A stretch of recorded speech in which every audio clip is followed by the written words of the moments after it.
Hey, Chris. Chris? Do you remember us? Yes. Yes. Jerry? Okay. I see it. I Good just to took see you. a moment there. You Good look to so see you. different. They, get the haircut every 2 months, so I just told them just to buzz pretty much everything off and all that, so. I'm trying to think, did you have a Yes, tea last time? Okay. they have like a little single blade razor, so I just kind of, you don't like go past the stubble, you just kind of, Just do the best you can, huh? you just gotta go with that. Yeah. How are you doing? I'm okay. How about you guys? Good. Good. I did not expect to see this, that's for sure. Surprised. Yes. Well, let me put some fears aside. We're not here for what you might think we might be here for. Well, no, they didn't know what that's a computer room. I was like, I didn't know how to computer room. Without computers. Exactly. So you remember, I talked to you, Tammy talked to you, Dave talked to you. We're all from Colorado. And so the last time we talked to you was a different situation, right? Our investigation was open and your case was open. That's completely different now. So your case is completely closed. Nothing about what we're going to talk about today has anything to do with an open investigation. So we're not here to get more charges on you or get any statements from you that are going to jam you up anymore, right? That's all done. So all of our cases are closed and the court case is closed. So there's nothing that we're going to talk about today that's going to get you in any type of more trouble at all. And so I wanted to make sure you knew that's not why we're here. Okay. But why we are here. So the three of us work from three different agencies, right? Quite a bit different.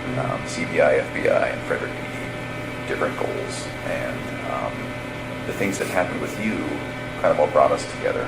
And as the months have passed on since everything happened, we just keep in touch with each other and we keep talking to each other. And we've all separately kind of said, did Chris seem unique to you? And me and Tammy have talked about this, Dave and I have talked about this. Did Chris's situation seem different to you? And we keep having that conversation. We can't quite put our finger on it, right? We think that your life leading up to all of the things that happened were very interesting to us. And for me personally, I don't know if you remember, but one of the last things you told me was, hey, Graham, I'm sorry that I started lying to you. And that stuck with me for the last couple months. It's been ringing in my head, right?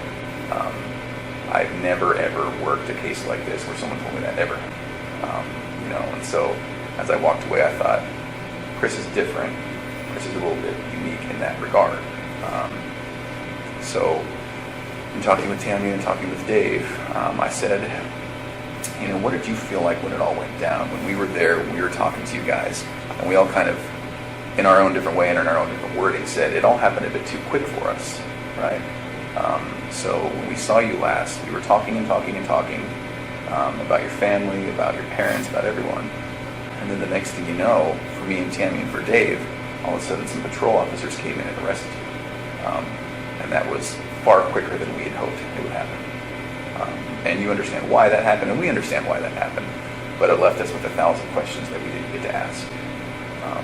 And then even more importantly, I think it probably left you with 1,000 things that you didn't get to talk about with us.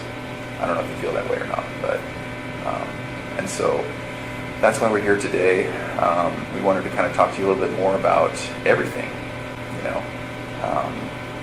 I think there's a lot of things that you didn't get to talk about, and so that's why we're here.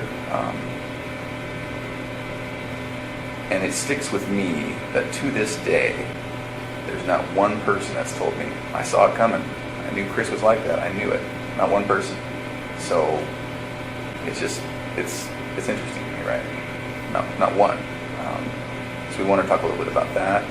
Some of the people that we work with, your family, Shanann's family, have said, if you get to talk to Chris, would you tell him some things for me?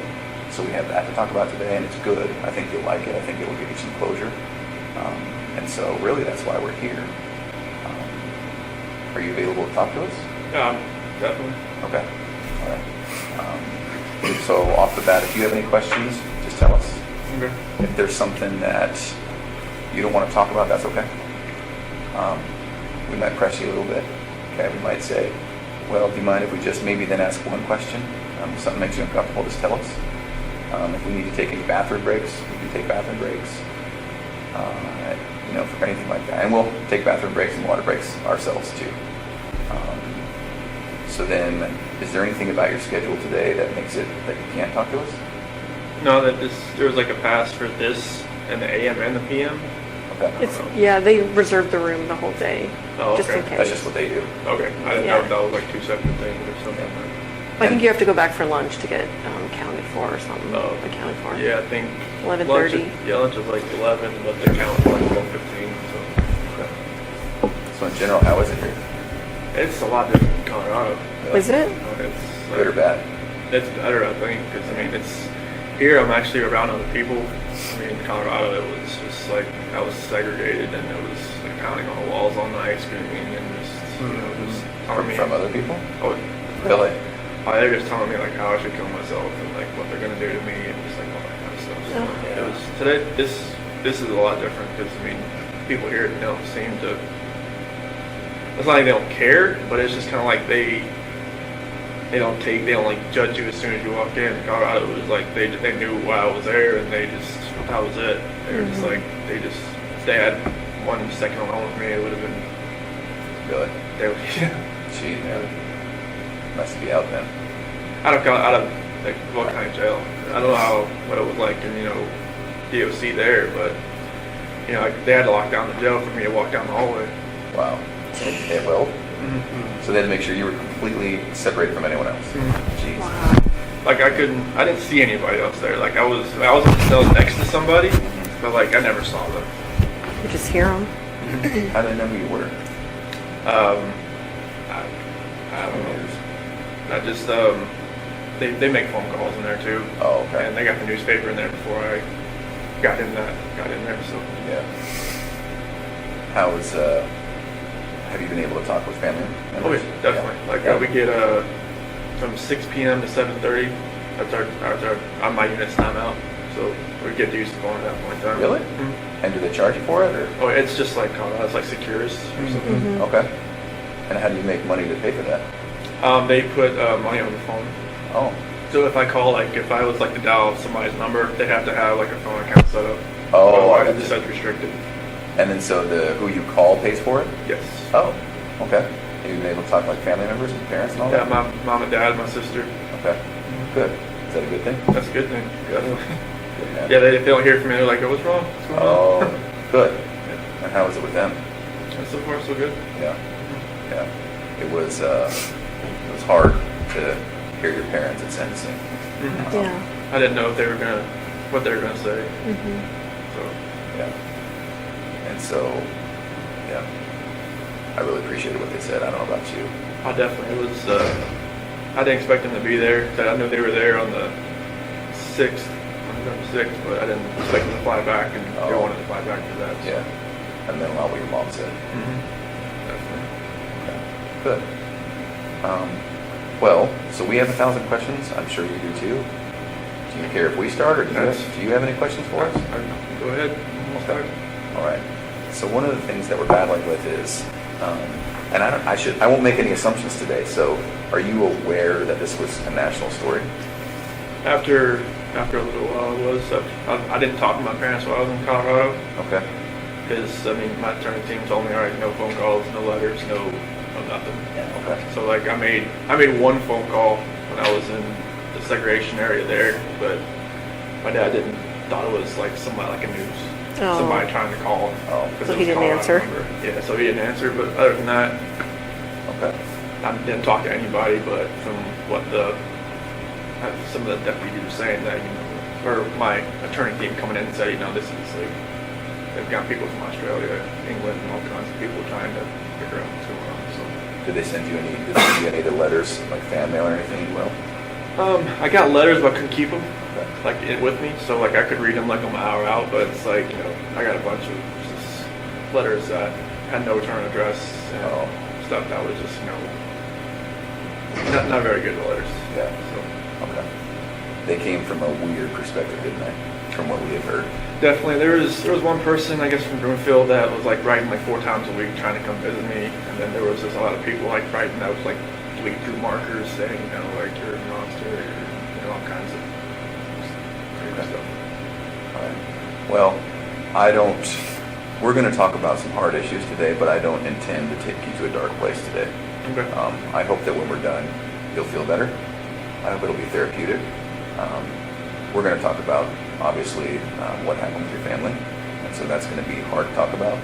I appreciate anything you can tell me about it. If you need to take a time out, if you need to get a tissue, that's fine, right?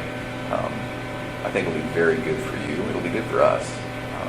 And so one of the reasons I asked about that national attention is we were aware that you were getting a lot of letters, a lot of interest, and then us personally as law enforcement, we got so many people who claim to have known you, claim to have been with you, dated you, slept with you, and 99 times out of 100 they were just crazy people, right?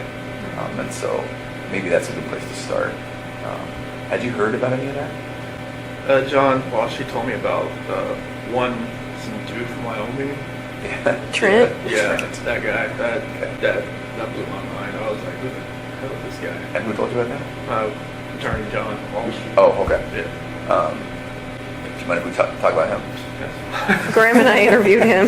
You had to? Yes. A waste of our lives. Yes. So Trent, in summary, Trent came in and said, met you online on a dating app, had a few, casual but quick sexual encounters with you. And let me be very clear. Not only are we not here to jam you up today, we're also not here to judge you. And if there is anything like that, you can imagine we've heard way worse, way different, So if it's true, I hope that you can just casually say, yeah, I mean, this happened. It wasn't as bad as he said, but maybe this happened. So his story was met online, met you, and it was a time when you were experimenting with maybe men. And so he said he met a couple times, met his friends, went to an apartment, had a couple of meetings in a parking lot, and then that was basically it. Any of that sound familiar? Okay. No, I never met the guy. Okay. All right. Yeah, he talked about being in your truck with your girls, like the whole 9 yards. So. Okay. All right. I've never even been to Wyoming, let alone Okay. driven up there to see somebody. Yeah. And so this is maybe a weird question for you. Do you have any gay experience? No. Okay. Any interest? No. Okay. Never had a time, experimented, wondered? No. Okay. Is it possible that he found you instead of you finding him? From what John told me, to find me on like a WhatsApp. Yeah. I don't even have that app. Okay. You had my phone, so Okay. you could Yeah, we know. probably saw what app I had. But I've never even heard of the app. But Okay. apparently, he told me I met him to do like a rehab center or something. Is that what he said? No, that was another guy. Oh, okay. Yeah. Yeah. Yeah, it was totally. I had no idea. So did you see a picture of him on the news or anything? John showed me a picture of him. Okay. He was like, "You know this guy?" I'm like, John was kind of, making fun of like, "You know him? Sure." Okay. I'm like, no. So you saw it and you were like, no way. Yeah, I was just Big like- lips. Did you see his giant Yeah, lips? it was and- just like, I have no clue who this guy is. And he's somewhat memorable. I mean, Yeah. If you met him or talked to him or got to know him, you might remember. He was kind of meek, Yeah. but also a little bit flamboyant. Mm-hmm. Yeah, he did fake lip, or not fake lips, but injections. Uh-huh. He was very into skincare and makeup. And he mentioned that one of the times, just as a gift, you got him some skincare products. Mm-hmm. Does any of that sound familiar? No. Okay. You can imagine all the stuff we're dealing with. Okay, so that's one. Mm-hmm. Trent Bolts. There was another gal that you were dealing with. Amanda McMahon. Have you ever heard that name? No. John showed me a picture of her. Okay. Oh, you did see a picture of her too? Yeah, he had like. Yeah, that's the same. True side. Yeah, Does that look familiar? that's the same picture he showed me on the Okay. MSO one time. I was looking, I was like, who's that? He's like, oh, you don't know her either? Yeah. I was like, no. Yeah. He said it was like a Chick-fil-A parking lot rendezvous or something. Right. And that's just not true. That's what she's No. claiming. Okay. Only one been one Chick-fil-A in Colorado. That was the one in Broomfield, Highway 7. Okay. That was it. Okay. Do you feel comfortable enough today to tell us if there were other people? Yeah, it was just Nicole. Okay. That's And that was it? Yeah, that was Okay. it. As these people have come out, for the most part, we've not given their stories much credit. They're just crazy people who want attention.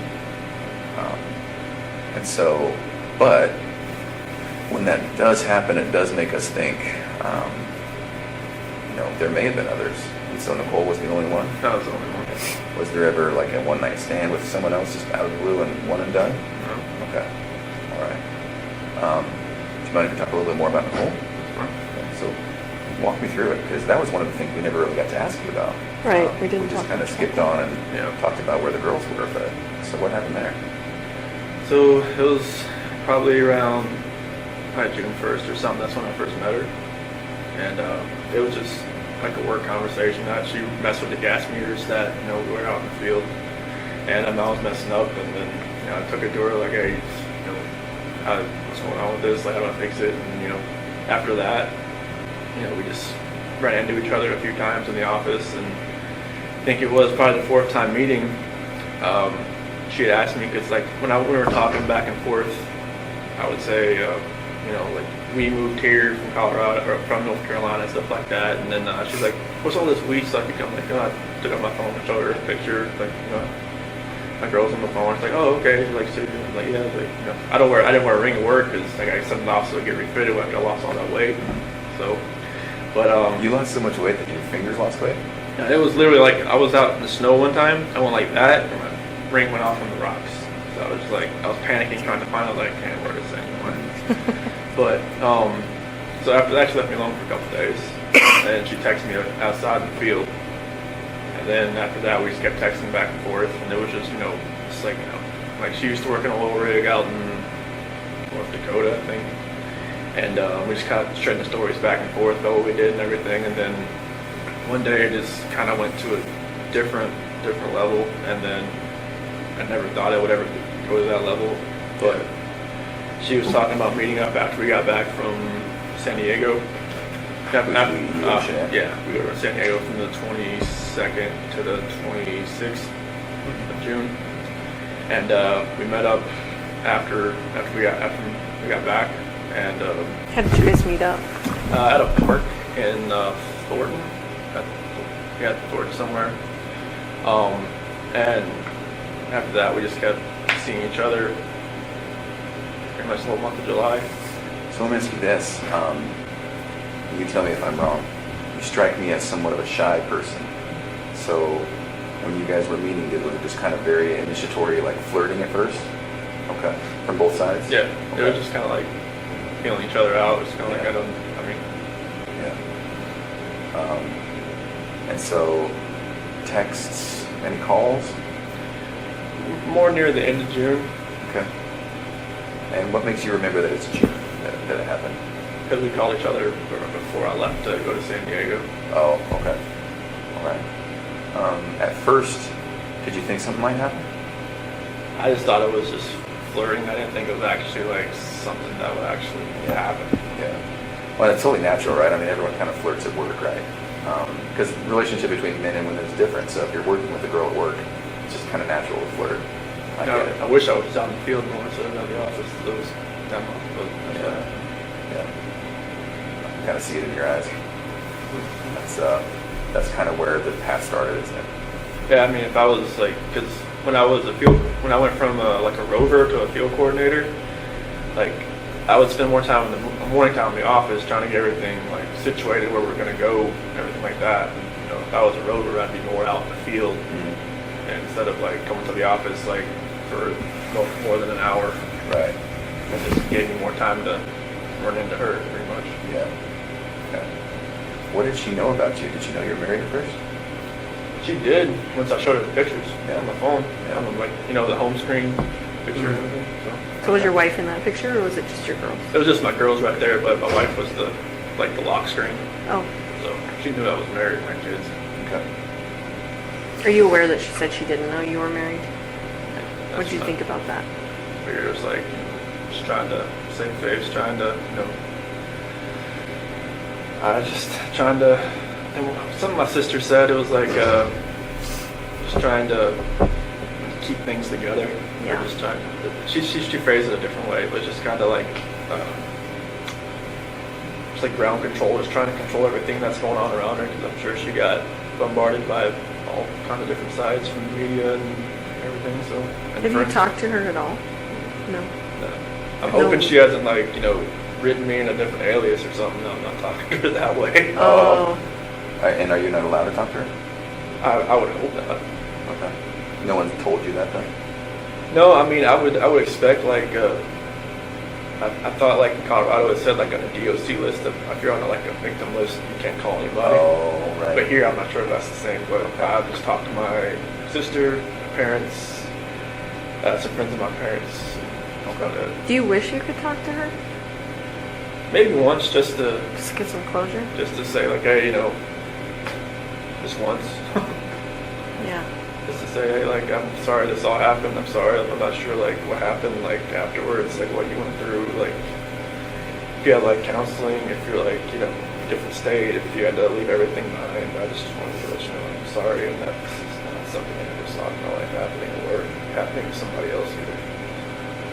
Would you be alright if we told her that? That's fine. Do you want us to? Do you want us not to? And if she would want to even talk to you guys, then I'm not sure if someone contact with her, but I'm sure she'd answer your phone call more than an attorney phone call that she didn't want to go answer. Yeah. Oh, so your attorney tried to call her and she wouldn't answer? Yeah. Yeah, because I remember her phone number, but after that they figured out, I guess, where she lived. They left a business card there.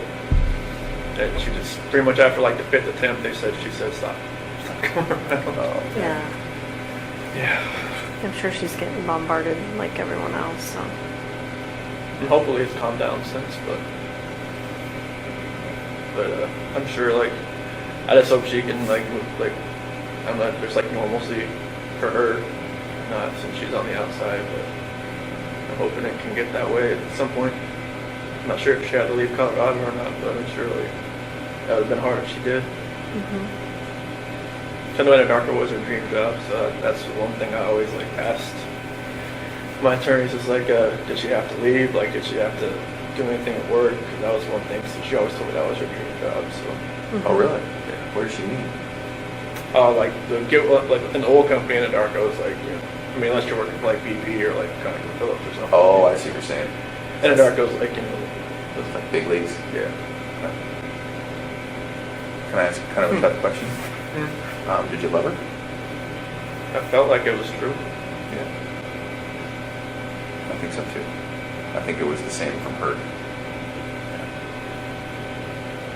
Okay.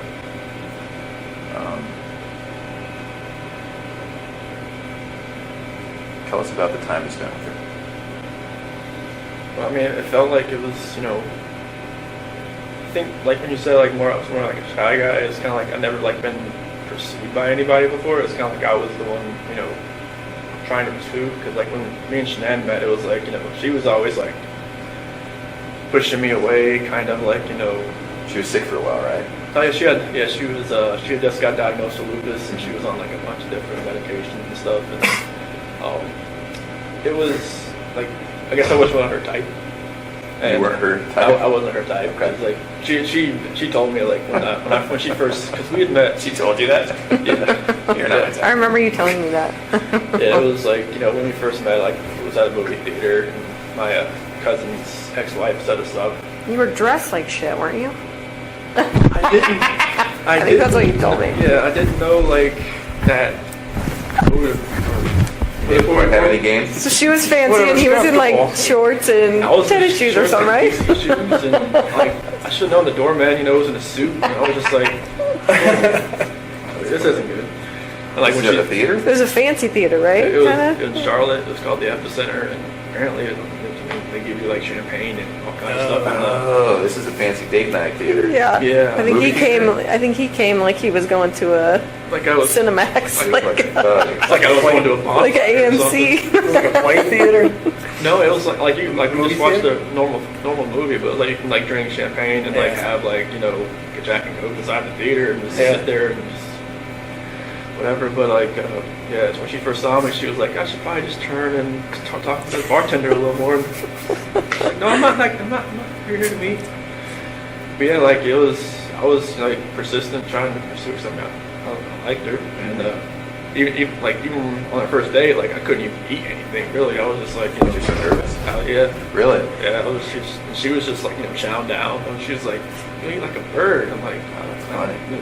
And she taught my parents, like, you know, months later. She was like, this guy just never ate. He's like, this guy eats like a trash disposal. This trash disposal. I was like, no, not around me. I was like, well, I'm just nervous. I was just like, I was always like shaking and everything. But yeah, I was always pursuing her, and then just like finally I grew onto her. Like, you know, I would always like with her medications and stuff, I would always like, she had like 8 bottles of medications, so I would always get like her day and nights and kind of like put them all in that little, you know, flip open pill box, you know, all that kind of stuff. And I would always, you know, be around her. I even went to her colonoscopy. And she said after that she knew that was like kind of a keeper. It's like, you know, who goes to a colonoscopy after 3 months with somebody? Right. It's a little soon. Well, she asked if she needed a ride. I'm like, yeah. She's like, you want to go colonoscopy with me? I'm like, sure, why not? Yeah. Like, even sat with her while she drank that nasty stuff all day. Yeah. Oh. Where she's in the bathroom That's all a good day? test. that clear stuff that doesn't really taste clear. Yeah, but yeah, it was. I mean, it felt like it was a great relationship. Everything was great. Now you're talking about with Kissinger? No, with Tom Shanann, and like in the first year, you know, like, you know, my parents never. I don't know. My mom was always kind of hesitant. Why? I was the baby, I guess. I never, you know, I never had a girlfriend in high school, so it's kind of like she never like really saw me like. Oh, interesting. So she's kind of watching her baby walk out a little bit. Yeah, because when I turned 18, I graduated. I never moved back. Okay. At home, so and my sister moved back and forth all the time. So. How old were you when you met Shanann? I was 25. It was 2010. So. Okay. So no serious girlfriends before that? Nothing more than like 6 months or so. Mm-hmm. Yeah, there was some girls here and there, but just nothing more than like, you know, the last girlfriend I had before Shanann, she was just actually got divorced, and I should never did that. But it was more of like I was kind of like helping her get through her divorce. It seemed like she went on to somebody else. I'm like, oh, nice to know. You're the rebound guy? The rebound guy.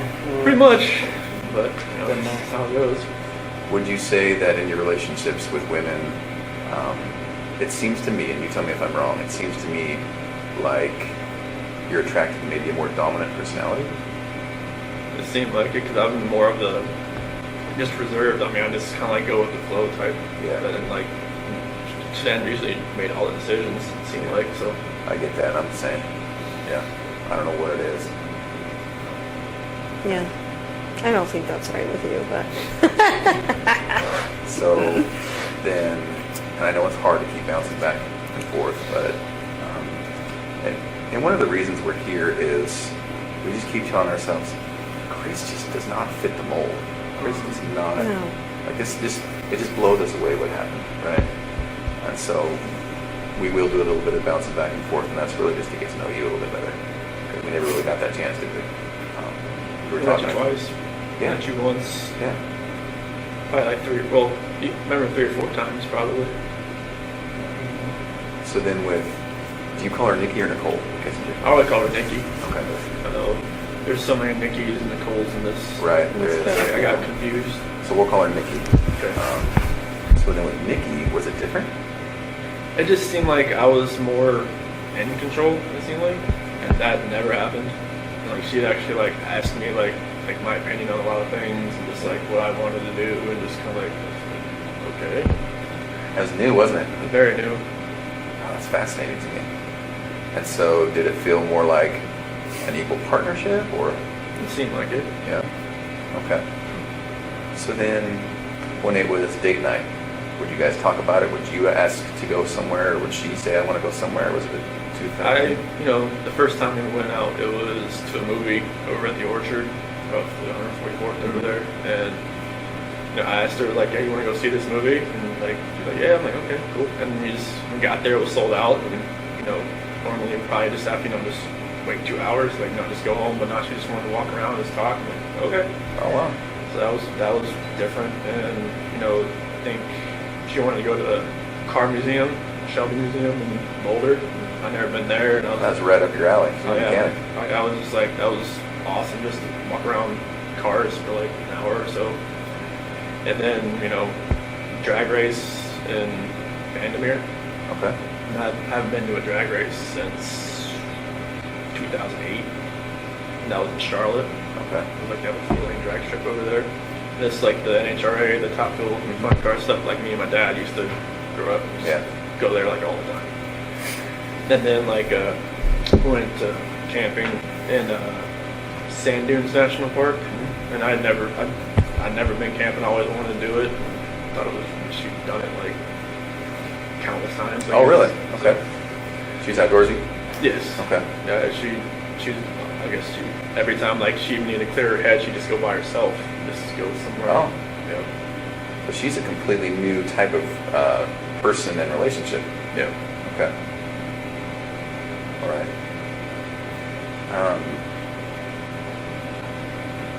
What were you thinking this whole time? Like, in the back of your head? In the back of my head, I was just telling myself, what are you doing? Like, every time, I open up my phone, I can see pictures and like of my wife and my kids, and just like, what am I doing? And then like every time I was with her, it seemed like I didn't think. It seemed like it was like a blinder that was in my face. Oh. And it just, like every time I look back on it, like, like I have pictures of my wife and kids and myself. And like every night, or every morning, every night, I just, talk to them, say like I have like this book I used to read for CC, and I remember that book, so I read that to them like every night. And like there's some scripture and stuff that I read to them, so I just try to think back, like I wish this never happened. And just like I wish that blinder wasn't on my head, wasn't in my eyes, that would have seen what was going on. Like, I was having, like, everybody said, oh, you're just out there having fun while your kids, or kids and wife are on vacation. I'm just like, no, it wasn't like that, but it seemed like that's what it looked like when, when you're going, you're going to camping, going to drag race, going all that other stuff that you have fun doing, but you're with somebody else. It's not your family. It just didn't seem right. I was with her. It just didn't seem like I could even see that anymore. And I was there at her house pretty much every night. So it was like I didn't have that time at home just to really think about anything. Because literally I didn't, like I was only at home from like when I got home from work. I worked out, I ate dinner, and then I went over to her house. Like I never slept in my house in like the whole month of July. Now, talk me through that though. When you said you went home and then you were at her house, was that while Shanann was gone? Oh, okay. So you weren't even at your house. No. This all happened so quickly, didn't it? It was insane quickly. Like I didn't like. She even told me like she would never, in like a normal relationship, she would never have somebody over at her house like more than like once or twice a week. But she felt like she wanted me over there. Yeah. She said she felt comfortable over there. Yeah. So it was just like that's what was different. Like she wanted me over there, but I just wish that all that would just go away. I just wish I'd almost like I know it's hard to, I know it's wrong to say I wish I'd never met somebody, but I wish I'd, maybe met her at work and then just kept it that way. I think if we had a time machine, I don't think this would happen again. Because some people, when this happens, you're like, well, if it wasn't this time, it would have been next time, or it would have been the next time. It just wouldn't have happened with you, would it? And it happened so quickly that, you tell me if I'm wrong, you're not the type of guy to take control sometimes when you need to. Yeah, it seems like that's just what happened. Yeah, I didn't take control of this situation. It was like the situation controlled me. Right, it just happened. No, I get that, man. I'm somewhat passive myself, and it's like, there's situations where I'm like, well, why did I let that keep going? Yeah, I don't know why. It was like a roller coaster ride that I just kept punching and taking on, and I just never gave up.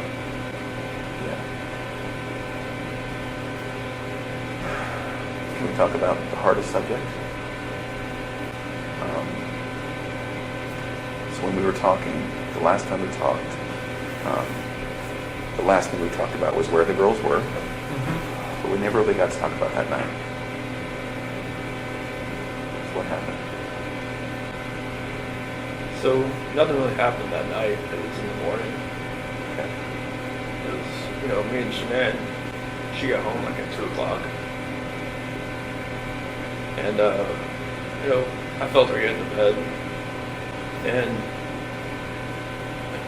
I just felt like I didn't feel it. I just made sure I looked at my phone at 2 o'clock to make sure she's okay, she's in there. And I could kind of feel her kind of stirring around a little bit. And I just had a feeling that she knew like what was going on. Because I mean, obviously I didn't use like an Interrogation gift card, you know, that I'd gotten. I'd used my actual credit card, and I kind of just felt like something. She knew what was going on, and she started rubbing her hand on me, and we ended up having sex. But I guess that was more like a test. Oh, I would have thought. interesting. Okay. That makes Yeah, sense. because when we talked, when I woke up or later on in the morning, like, you know, I pretty much, you know, told her, like, you know, I didn't think it was going to work anymore. And she was like, what happened? What was last night? You know? Mhm. So I figured that's called the test after I've gone through everything in my head. That makes sense. And she just told me, you know, like, to get off of her. And she's like, I knew there was somebody else. I knew there was somebody else. I knew there was somebody else. And I couldn't bring it up. I couldn't just say, yes, there is somebody else. But then she's like, you're never going to see the kids again. You're never going to see them again. Get off me. Don't hurt me. And then, Is that what you said? so I was, because like when I climbed in bed, that was pretty much like on top, pretty much like straddling her kind of deal. Okay. And she thought I was gonna like, you know, hurt her or her baby or something. So, because she knew that, like, you know, something had happened. She thought I was just trying to, you know, just check out or something. So, and that's when that happened. I know it's hard, but do you mind if we talk just a tiny bit deeper about that? So she comes home, you know, she touches you, you guys have sex. It seems like she's doing her test, which I understand. Sounds like you do too. I'm sure, like, you know, Nikki or not Nikki, Nicole Atkinson or Cassie probably told her, you know. That's what I was thinking, right? They talked about it during that whole weekend. More than like that. That's my parents told me there was like going through like text messages. It's like all like pretty much they all kind of just told her he's with somebody else type of deal. Yeah. And she spent a lot of time with the gals. That's what they did probably all weekend is talk about it, give her advice. I think that's what we found from, right? Yeah. Okay. So she comes home, you guys have sex, and then did you fall asleep between then and going to work? Yes. Okay. So then at some point, does she wake you up or does he wake you up for work? Not a lot of more. Oh, okay. And you're going to work out. Mhm. But then that's when she started wanted to talk more. She was pretty mad. Okay. Yeah. I mean, it was. I had already kind of knew that. You know, using that credit card, it was kind of. It was. Was that intentional? Yeah. I had no other way to do it. Oh, I used, like, because I got these Interrogation gift cards from, like, you know, doing good stuff at work and stuff Yeah. like that, and I had used them all. oh.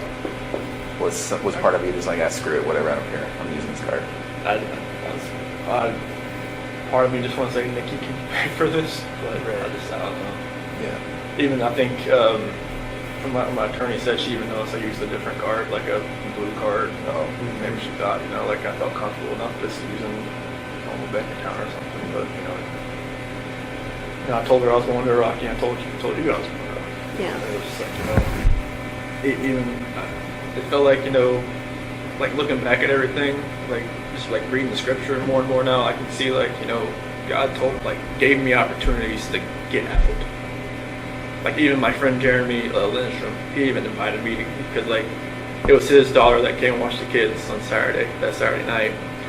And he was like, hey, you said we're going to a Rocky game, you want to go to me with the Bronco game and watch the Arizona Cardinals? Like, in my mind, it was like, you know, go. Just say, hey, I can't find a babysitter. Bye. To Nikki? Yeah. And maybe that would have been like, you know, like a light switch in my head goes off, light switch in her head goes off, maybe it just like goes different directions. That was kind of like my last like opportunity to kind of get out, it seems like. 'Cause I wish I would have said, yeah, let's go. Yeah. And I think that would have just put me on a different trajectory. So then, Shanann, did she actually say you're never going to see the kids again? She said that to me before. Yeah. That's kind of hard to hear. Yeah, because she'd said to me before she went to Arizona. She was like, I wasn't really sleeping in the bedroom. I was sleeping on the couch or in the basement bed or something. And like, she had slammed the door. You're never going to see the kids again. Yeah. Did she get fiery like that? Only once in our entire relationship I've ever seen her that way. Yeah. And that was a time before, or was that on the night that it happened? No, it was probably back in North Carolina. Oh. It was just like one of those, it was just a fiery argument that I never raised my voice to her or anything, and like, you know, I just got mad and I slammed the door, and she was like, God. I'm like, I should have slammed the door. Was that when you were in North Carolina that last week? No, it was like previous to this that? was like 2010, 2011. Oh. It was like early. Okay. In her old house. Before kids? Yes. Were you dating or were you married at that point? Dating. Oh. Yeah, it was just like I don't remember what it was about. I think some girl maybe texted me like from my past or something, and like I was just like, this, and she was like, you know, don't have that happen again. And I'm just like, I can't have friends. Right. They're females. Like I don't even talk to this woman anymore. Right. And it was just like, no. Was she fiery? Did she have that Italian blood that her mom has? Good Lord, yes. Was she always like that, or was she? Did she snap at things? She wouldn't snap at me, but you could tell, like, you know, if something really irked her a little bit. Yeah. It would come out. 0 to 100 type thing, or what? Yeah, 0 to 200. Oh, interesting. She gets acclimated about something. She's like, all right, it's gonna happen. Well, that's why she was probably so successful at Thrive, right? Oh yeah, like she had done a couple other like direct sales business, but this one was just like, it was different. Why? This one, like, because I think she had done like Origami Owl and like something called like It Works, and then like other couple other things like some bags and stuff like that. With the supplement stuff, it just because it worked with her, it worked with me.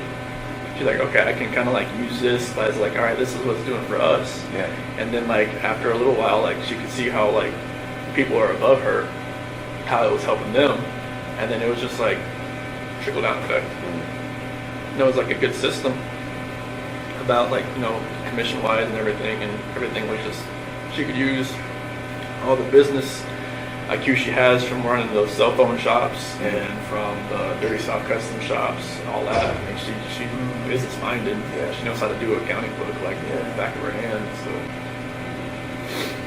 So it all just like fell into place with all that. So then on that night, was it just a new type of fight? It was Never had, or what? What happened? Yeah, it was a totally different type of fight. It was like, you know, it was just felt like, I don't know, it was more anger than anything else. Like there was emotion to it at first, and then it just felt like it was just anger. It was just like, you know, like there was no love there. It was kind of like what we were saying, what she was saying. It was just like, it's almost like we knew like something was combating at each other, and we didn't know. Like it wasn't ourselves. Really? No. Anger from you or anger from her? I think it was more anger from me and more like desperation from her because she wanted to fix it. Yeah. She knew if something wasn't right. Like, you know, like when the whole thing with my parents happened with my parents called it Nutgate. What happened? Nutgate. What's that? With the peanut. Oh, yeah. Or whatnot. Oh, with her family? Yeah. Pistachio ice cream or Yeah. whatever. Yeah, people Nutgate, call it nut. I haven't heard I that. haven't heard that either. Yeah, I guess what people are calling it. Okay. But that was like another out. Like, you know, maybe I could have just like stopped everything with Nikki and just kind of concentrated on helping like whatever happened there. Because Okay. like Shanann had a story, my mom had a story. Like, whatever happened, I probably asked my 10-year-old nephew. Probably can tell me what actually happened. Well, and they both have their feelings for good reasons, and they both didn't see it the other person's way. And Yeah, and like maybe because I didn't talk to my parents from then on until like August 6th. And like, you know, my dad took that whole week off. you didn't talk to your parents from then on? Yeah. Oh, okay. Yeah, because like Shanann was like, do not talk to them, do not call them, do not do anything. Is that what she said? Yeah, and Cece's birthday was 17th, but I think the actual birthday party was like a couple days after. In August? July. In July? Yeah.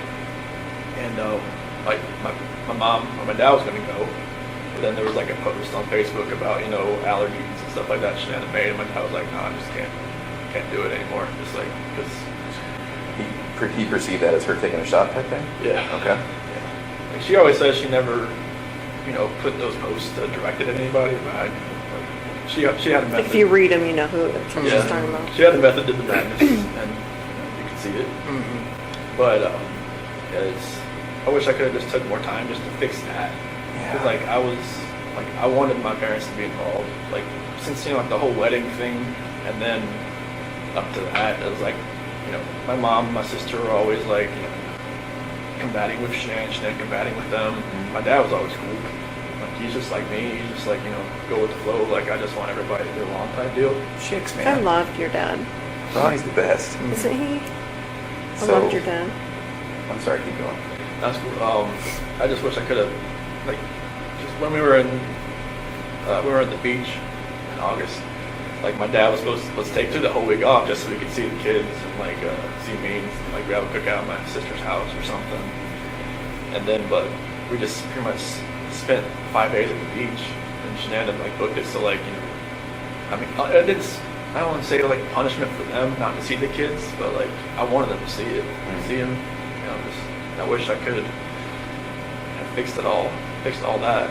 And I even when I was at the beach, I told Shanann that it was more like what was going on was more of like I feel like because my dad's my hero, I feel like I've lost something in my life. I haven't been talked to him for 3 weeks. I haven't been to see the kids for 3 weeks, on FaceTime or anything. And I wanted them to be able to have that relationship again. And she was pretty much gung ho, like she tried to kill my daughter by giving her pink. I was like, I don't think she gave it to him. And that was that her stance? Is that your mom? Put something in front of Cece. Like to kill her or No, just just like Didn't care. like Didn't pay attention. she thinks that allergies and this state of age is like people think you'll be Like it's fine. made up Like kind of thing? he'll be fine. He'll just have a rash. He'll be fine. I've seen Cece, the first time. Well, I've seen a picture of when he had a cashew the first time. It wasn't good. And then she had kiwi the second time, and then the same thing happened. And I know it's real. Do you know it's serious? Yeah. Yeah, it's not like it wasn't like her throat closed up, but she broke out in this full body rash that looked really crazy looking. And luckily, nothing with her throat happened.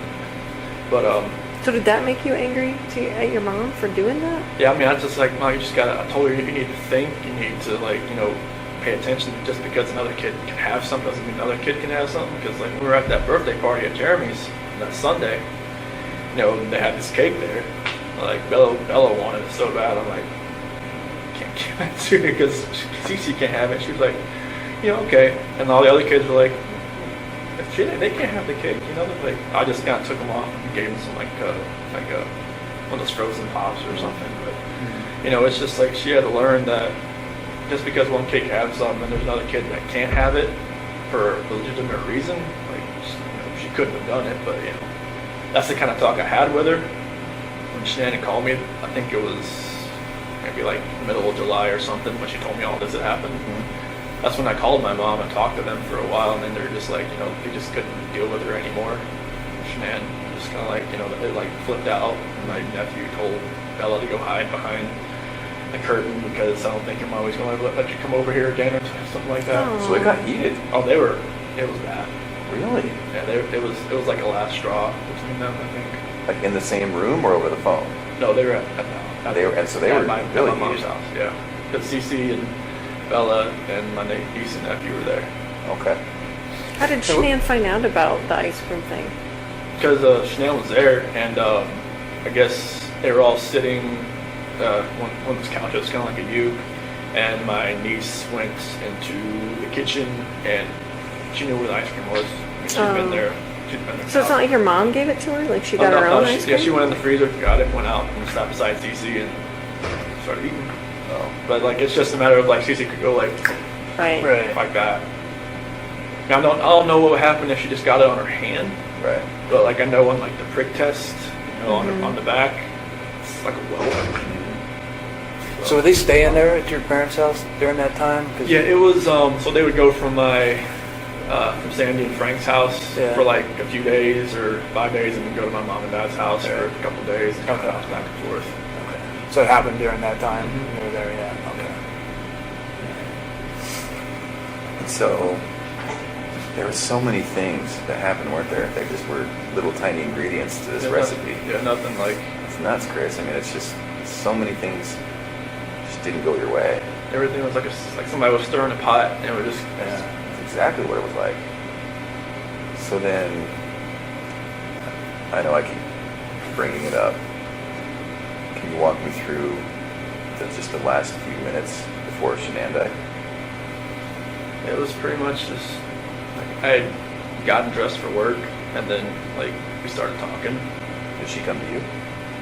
No, I was just right there in bed. Oh, I just, okay. Yeah, so I was just like I got my blue shirt on, my jeans and everything. You ready to go? I was ready to go, and Was she asleep, or did you have to wake her up to finish your conversation? Or? I would wake her up because like she got home like 2 o'clock, so she pretty much out of it. But I never knew like if her plane got delayed. Someone always told me like she just like sat around with Nicole and just like talked for a while and then came home or something. I'm not sure if that was true. It was delayed. Yeah. But yeah, when she came home and everything, but yeah, like I woke her up to talk to her. Oh, okay. Yeah. And is that because it was just eating at your Yeah, brain? like I knew like something like it's something just felt right with me. So I know like she knew. I just knew she knew. I just felt like maybe the kids weren't going to be there when I got home that day. Oh, interesting. Now, I don't mean to offend, but I have to ask, is that really the truth? Okay. I really felt like they weren't going to be there when I got home that day. Oh. And Like so, she would take them somewhere? No, Or- I just felt like either maybe I wouldn't go home, maybe they weren't going to be there, or I wouldn't be allowed in, type thing. I think I saw some text messages where Shanann talked about that she would take the kids to another state or something because she wouldn't be able to afford to live in Colorado or something. Did she say that kind of stuff to you, or Yeah. what did she say about that? She said she couldn't afford to live in Colorado on her own, and that I told her like, well, drive, and she pretty much makes the same amount I do. Yeah. But she said she wouldn't want to try, just because Colorado just the price of living there was a lot higher than North Carolina. And just so I'm clear, you thought maybe in your mind, you thought maybe she would take the kids somewhere else or like lock you out of the house or Or just like I wouldn't want to make a scene like try and like pound on the door trying to get in or anything like that. But like, I just felt like that was what I did on Sunday. It was kind of like or Saturday night was kind of like the last straw. Kind of like going out with somebody and using an actual bank account card and just like not trying to hide it at all. So walk me through it though, because she comes home, she touches you, you guys have sex, you fall asleep, then you wake up for work, all natural, all, a normal day's work type thing. Yeah. What was it that made you think, I just can't do this anymore, I have to talk to her? It was eating away at me. Like I Yeah. knew like something. I knew everything that I did. Like I know like when I was with Nikki, it was different. Like I wasn't even like in the realm of I'm a dad, I'm a husband type thing. Oh, And then like I was saying, when I'm never at home, like sleeping in my own bed, like I have no like concept of that anymore. interesting. 'Cause it So was in your kinda- mind and heart, you can move moved on. Like it kind of felt like if I wasn't at home, like I didn't think about it almost, because like if I wasn't sleeping on my own, like I think there was at one point like Nikki had gone to the mountains with her friends for like a few days, like into June, first part of July, and then like that part obviously I was at home, but like from that whole month of July on, it was like I was never at home. Like I never had all those reminders around me. I never had, like every time my wife would call me, I would be at Nikki's house. Oh, while she was in North Carolina? Yeah. Okay. And I would like, walk outside and talk to her, like when I was next to the car or something like that. I would never be at home looking, like, have all these pictures around me, just being in the same bed, seeing my kid's bed, seeing everything that, that we built for the last 6 years. And so, did you just want to once and for all get it out in the open? I just wanted to just tell her how I was feeling at that point in time. Like, I didn't feel like me and her were compatible anymore. Honestly, I didn't feel like that because what was going on with Nikki, it was new. It was new. Right, absolutely. Anything that's new always feels better than the old. Yes. And it You were makes think probably differently. bitten by the love bug. Yeah, That's how a lot of therapists talk unfortunately, about it. but Yeah. it was just like, I never felt that. I mean, even like with new relationships in the past, like it always feels different, like, the first couple weeks and then, but it just, with someone Nikki felt different. I don't know what it was. Maybe it was just like you said, like, I was more in control and like, it was more of like, maybe more of me coming out. Because Shanann always said, like, it always seemed I was more myself around other people, like, her cousin Cody, like, Cody lived or came up and visited us for a little bit while we were in Colorado for a little while, and Cody always talked about, like, how Chris is so funny, Chris is like, Shanann would always like, oh, you're never like that with me. I'm just like, maybe I always felt nervous around you. There's only so much oxygen in the room, right? I say this to some people when dominant personalities, I just always felt nervous. I always felt like I was, I never could actually just, be myself. Right. Nikki, I was myself, like, all the time. It was just different. Well, and it seems as though, and again, hard to talk about, and you tell me if I'm wrong, but it also seems, is it accurate to say that sexually you were able to say, Nikki, this is what I would like, this is what I'm into, or blah, blah, blah, and maybe not with Shanann?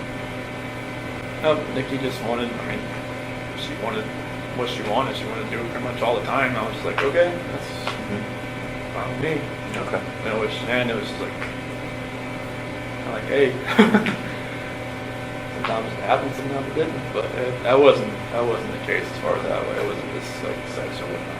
But it was just mainly, I was just more myself. I could, like, just not think about what I was going to say or plan what I was going to say or not, going to say something stupid or something. But, Right. A little bit of freedom. Can I ask you something about that morning that you had sex with Shanann?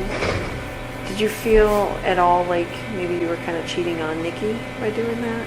I felt strange. I felt like, the first time I was with Nikki, I felt weird.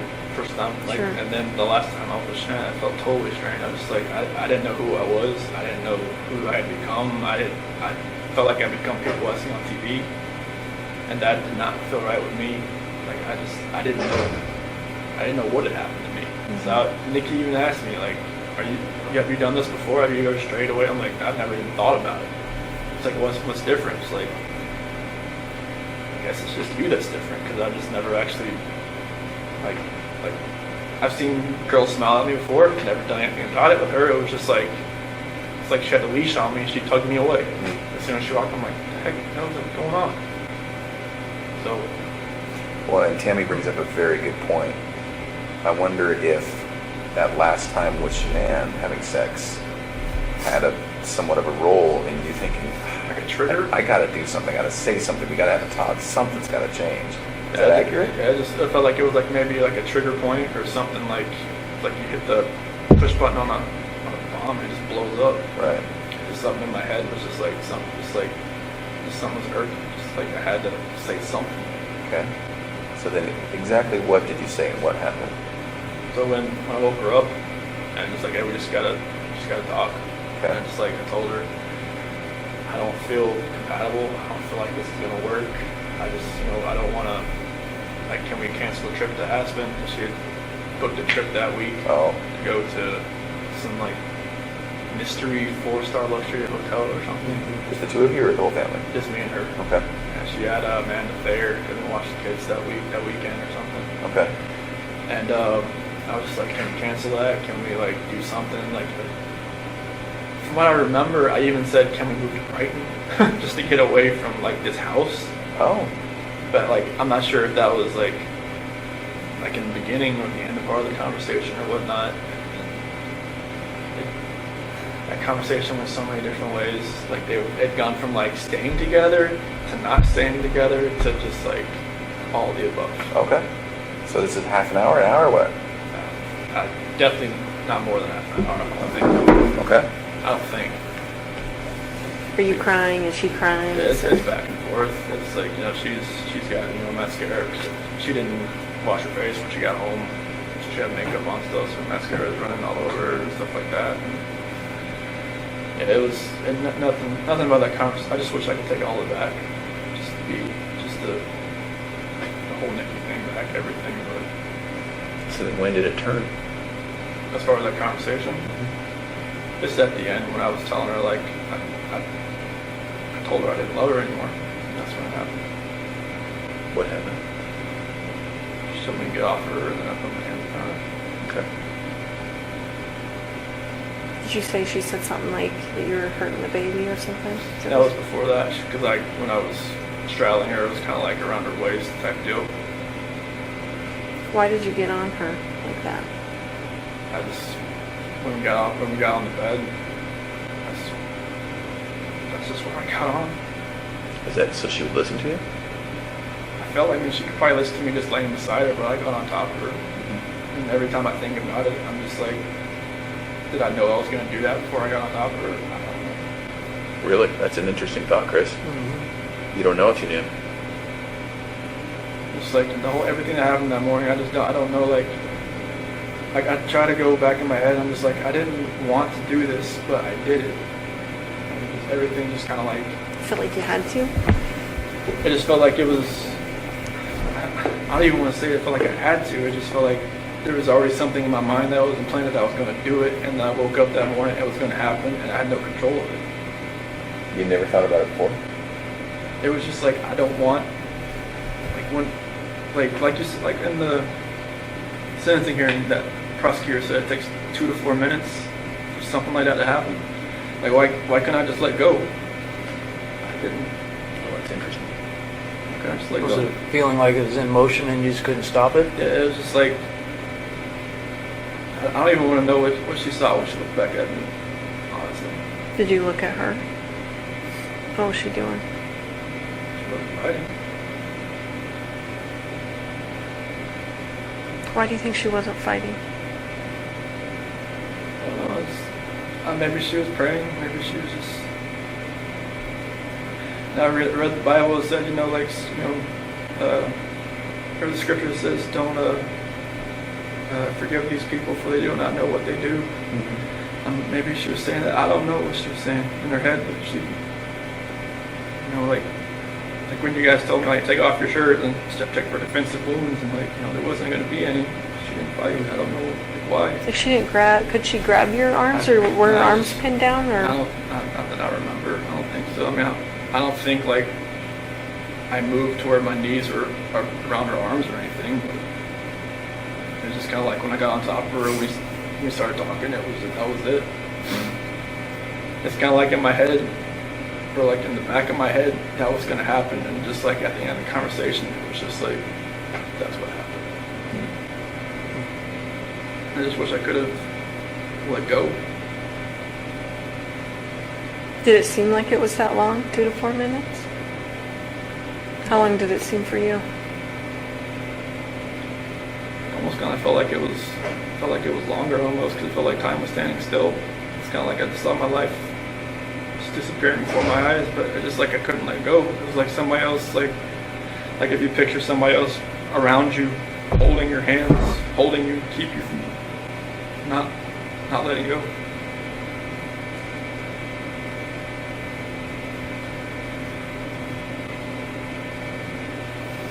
At some point there was a statement about rage. Do you feel like you were in a rage at that point?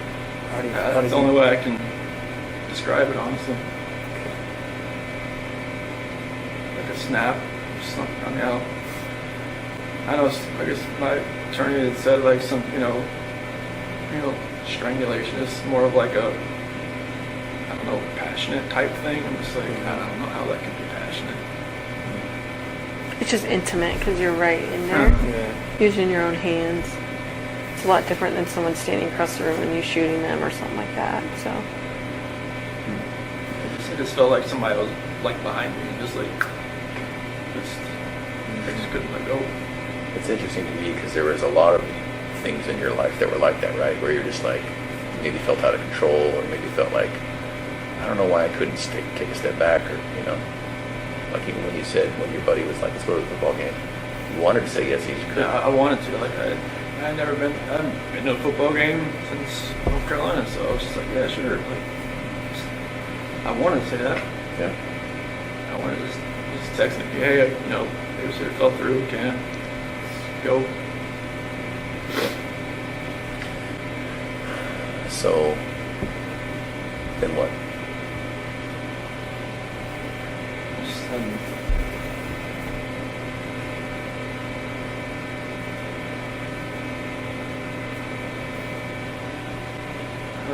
after, you know, Shanann was, I guess, once she was gone, it was just like, I didn't know what was going on. It's like, it was like a traumatic, I don't know what you call it, traumatic event type, and everything, and like, I was shaking, I didn't know what had happened.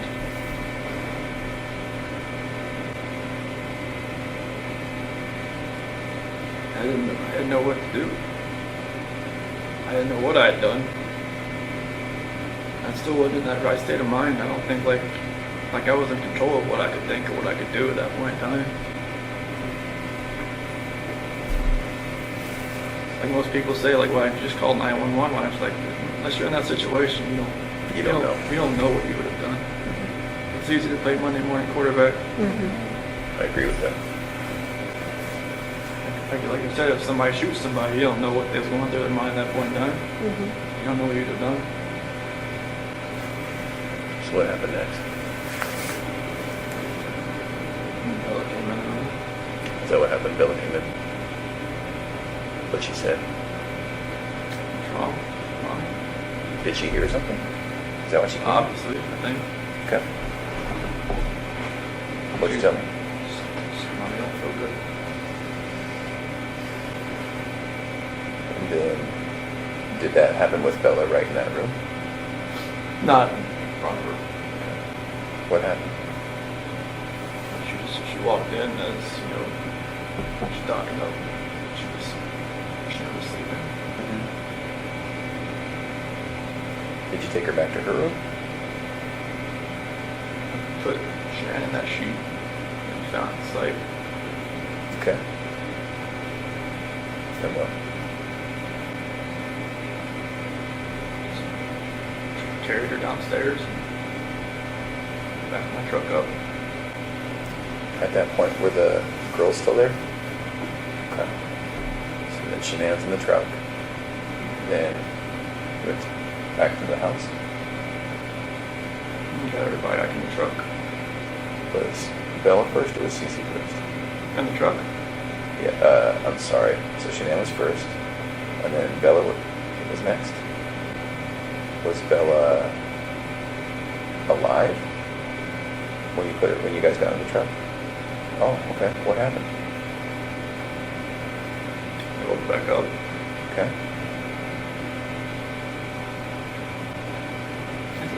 I don't really want to talk about this part, honestly. Okay. Those are my kids. This is my baby. I have to talk to them every night. I don't see them. Okay.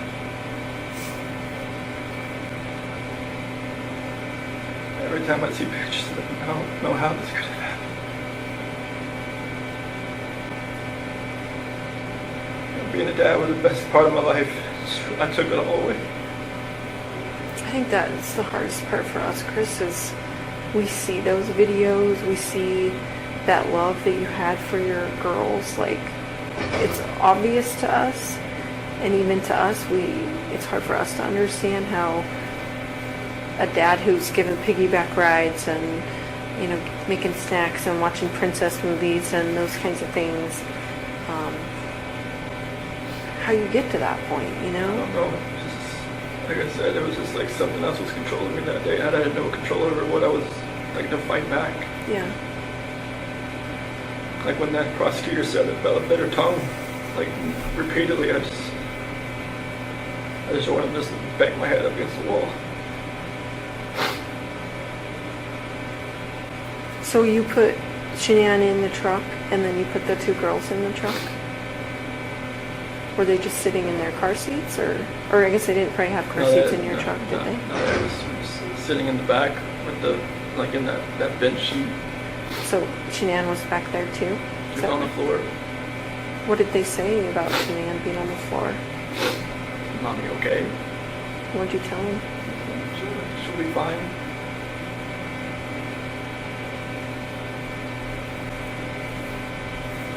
Did you have their stuff with them, like their toys and their blankets and stuff? They had something with them that they carried. One of them, I think, at CCM Bella had like a blanket or something with them, like a pink blanket. Or what about the dog? I think one of them had a dog, right? That talked or dog. Yeah, one of them had like a little barking dog. Was that with you too? Do you know? I think it was. Trying to. It's hard to remember. Like if Yeah. they had like the big blanket, small blanket. So, I think I saw on the video that you put a gas can or something in the back of your truck. Is that right? Did you have different plans when you put that in there? I don't know what was going through my head. I felt like maybe I could just get rid of myself at the same time if I was doing all this, honestly. Yeah. Did you think about that? What'd you think about that? I felt like I deserved to live after what had happened.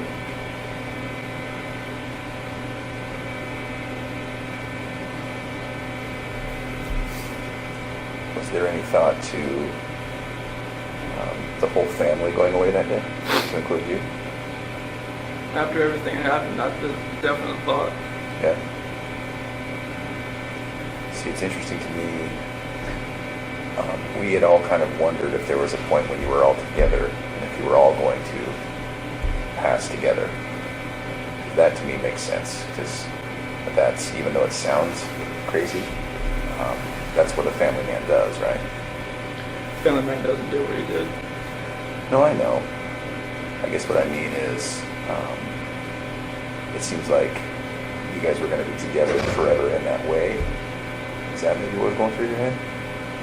Honestly, I just felt like I deserved to live. Yeah. And it was like, whatever judgment I was going to come upon myself,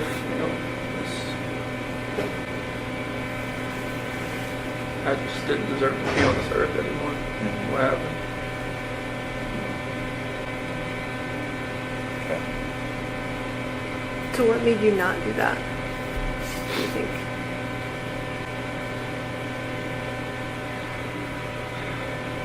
I don't know if it was just more of like a, because with the site, maybe it was just more of like, I would have hurt more people than just me and everybody else. Like, I know there was other people out there, not like at the site, but other people like maybe out in the area. Like, I didn't want something like on the site to catch fire and blow up, and then other people around would get hurt in the same. So you were thinking initially about starting a fire out there or an explosion or something, or? No, not for that. Just like maybe I could just take care of myself and not have been dead. How? Gasoline, that's the only thing you do. I mean, I don't have a gun. I don't have anything like that. It's not like you just commit suicide that way. But So it's just like, to blow yourself up? I mean, it was just, I wasn't thinking. Yeah. I don't have weapons. I've never hunted before in my life. I don't know nothing was right that morning. Yeah. I remember you kept telling me that. You kept saying, I didn't know what I was doing, Tammy. I didn't know. Like, Yeah, when you asked me I about the remember- sheet, like, what were you doing? Like, I don't know what I was doing. Yeah. I think you were just like in automatic mode, or it seemed like. So did you drive straight out there? So what were you thinking on the way out there? It's kind of like what I'm doing right now. I'm just like, nervous, shaking, not knowing like, what's gonna happen. Yeah. Like I know like my life is completely changed. I don't know like what's happening. Like honestly, like I try to picture that whole ride. Like it's like 45 minutes to an hour ride out there, and it's just like couldn't I have like saved my girl's life?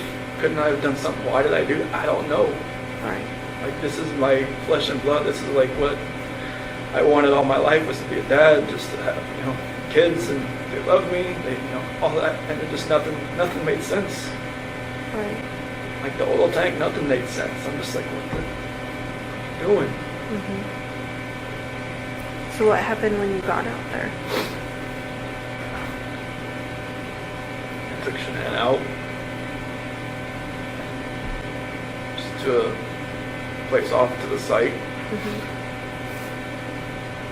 and then What were the girls doing when you were doing that? just sent them back to the truck.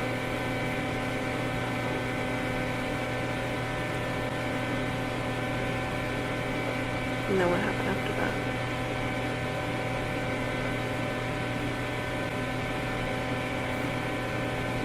CC was first.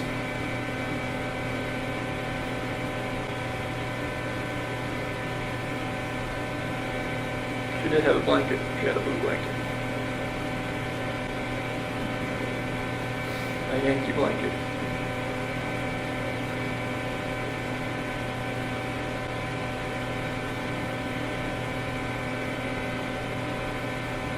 So was she alive when she went into the oil tank?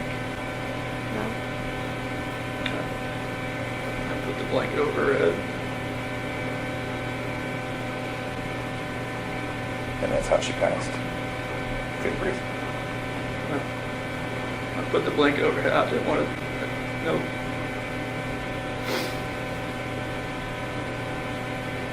I strangled her right there in the back seat. Okay. What was Bella doing? She was sitting right beside her. Did she understand? Did she know what was going on? She didn't say anything.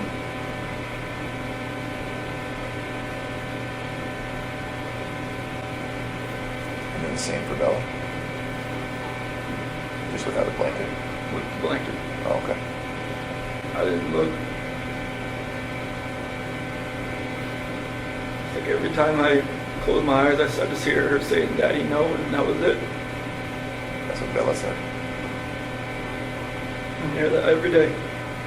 You hear that?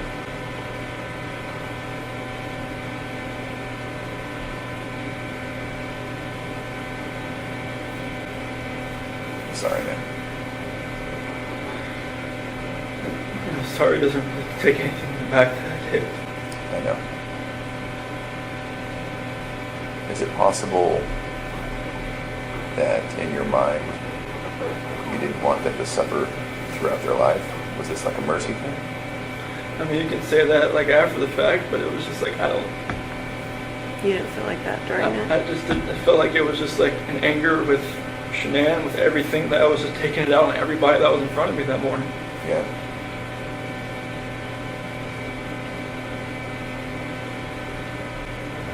I mean, kids growing up without their parents, depending on what grandparents or whoever they grew up with, seemed to be fine. But it was just like, it was an anger thing. It was just like. And what were you so angry at Shanann about? Like if you could pinpoint it. Nothing that makes anybody to want to do this. I mean, you could be angry at your spouse like your whole life, but you should never have done anything like this. You should never let it get to that point. But I let it get to a point where I've never been angry before. Like, and this was like the epitome of being angry. Yeah. The epitome of like showing a rage. The epitome of like losing your mind.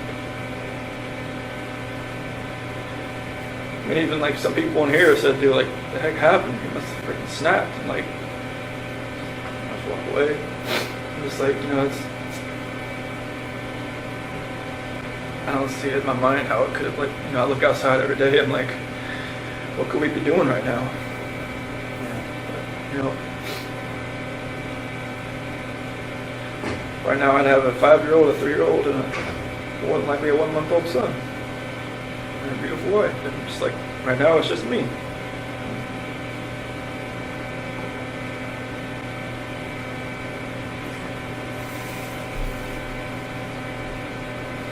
I watched that video of you finding out that Shanann was pregnant. You don't seem excited. You seem like kind of in shock Scared. and yeah, like, oh fuck. Like, Well, it's it's- already complicated and now this. Well, it's like when we had talked about it like a couple weeks, it happened fat. Like with Bella, it was like we almost gave up trying, and then she bought me like a supercharger for my car. And then with Cece, it was like we had to try, and then finally, but with Nico, it was once or twice, and then like 2 weeks later she's pregnant. Is that what happened? Yes. It's just like it was more of like surprise, scared. I'm like, wait, what? Like we just talked about this. Like people have brought up the fact like, oh, she was probably pregnant before. Like you guys even talked about it. I'm just like, no, it's not.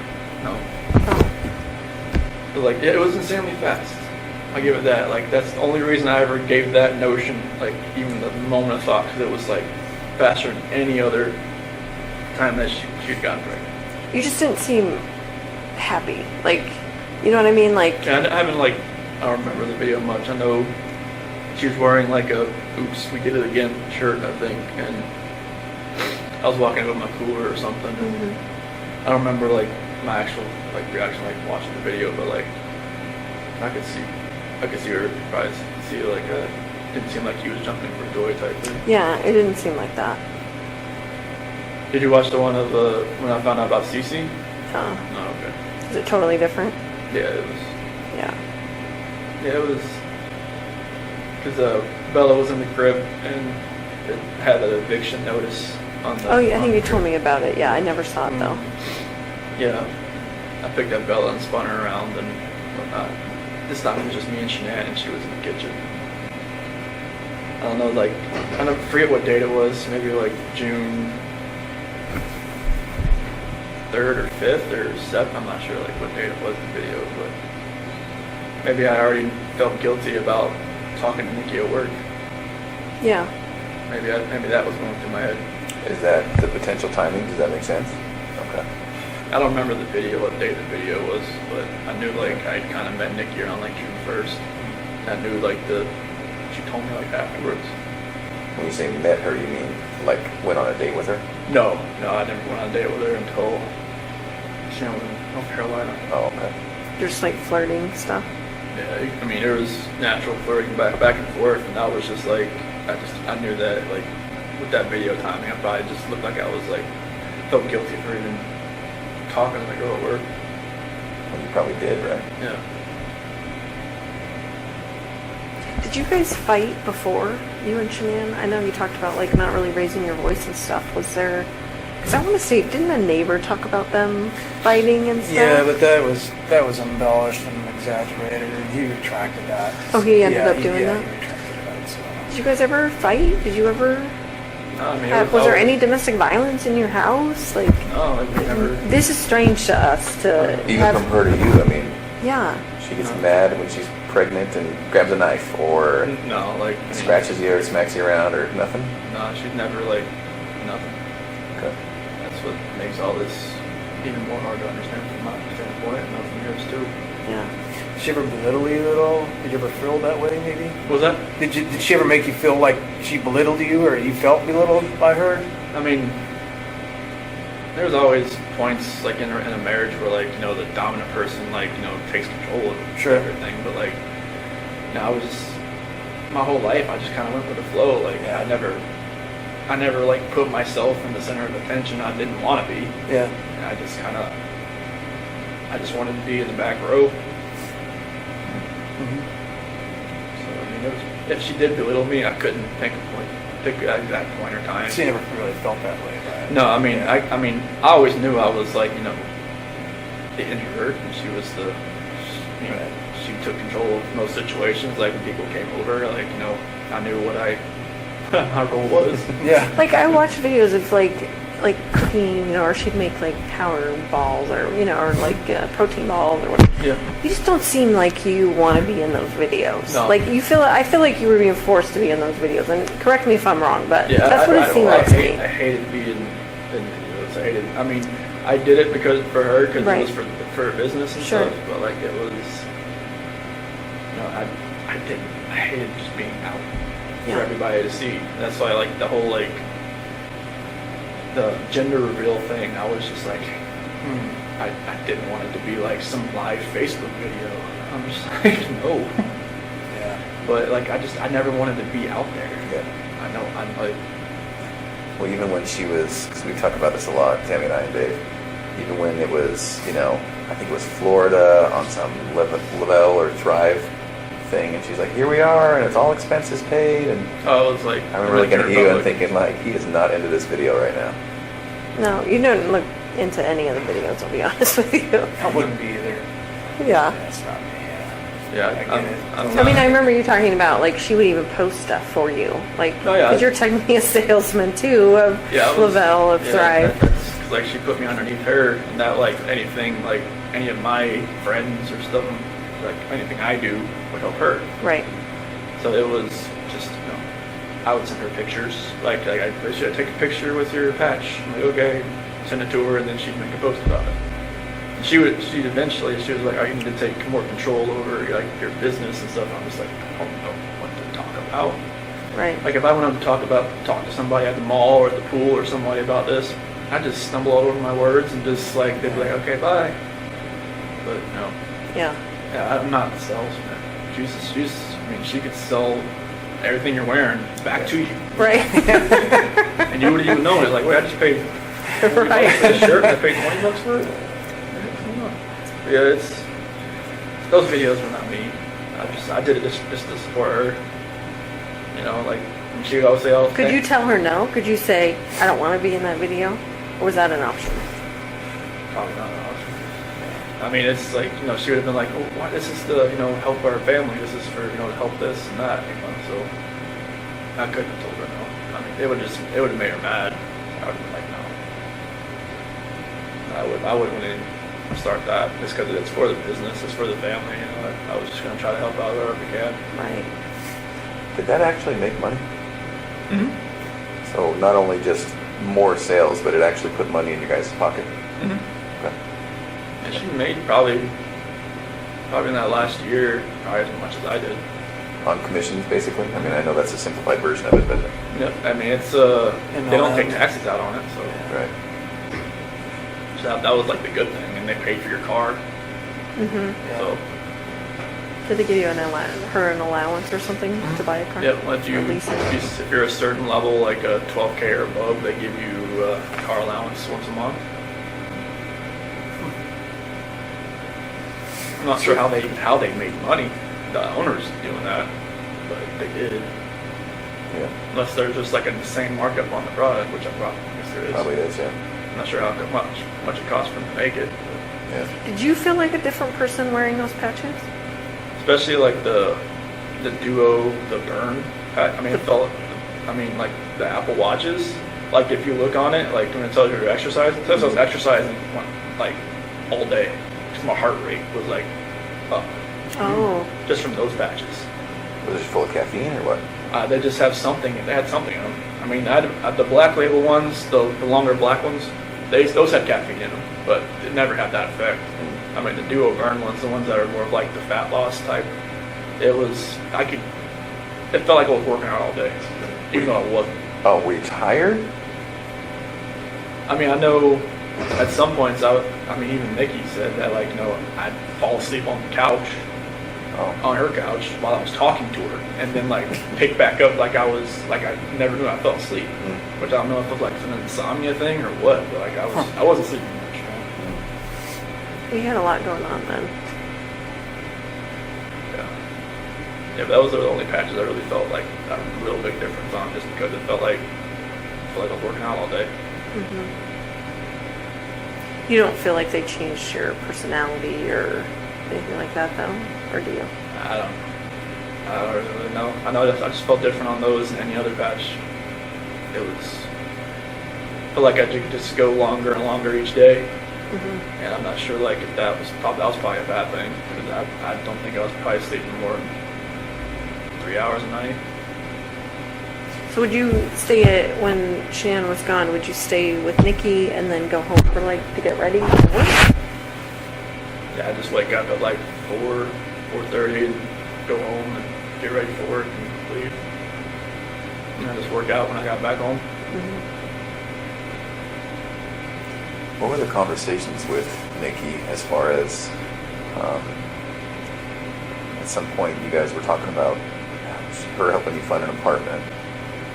So what did you guys talk about as far as your future together? That didn't really happen until like I got back from the beach. So I told her like I lied to her like, hey, like I had talked to Shanann about getting a separation. And that talk hadn't happened yet? No, I mean it kind of like she knew something was going on at the beach. I mean we weren't sleeping in the same room, and then she even mentioned the fact like, hey, Colorado's 50-50 state or something like that, and which I was like, okay, well, I guess she looked it up. But that actual talk hadn't like actually happened. I was just like, I thought it was going to happen. Yeah. And so in conversations with Nikki, and I get it. I mean, you're telling her like the progress toward the divorce is a little bit more than it was. Mm-hmm. And then so what were you guys planning? So it was more of like she was going to help me find an apartment that was affordable. That's kind of just around like Brighton, or maybe just close to work, like Fort Lupton or something around there. That's kind of like where my area was. Did you talk about moving in with her? She didn't want that. She didn't want that. Would you have done that if she would have been cool with that? I've been a little too soon, I would have thought.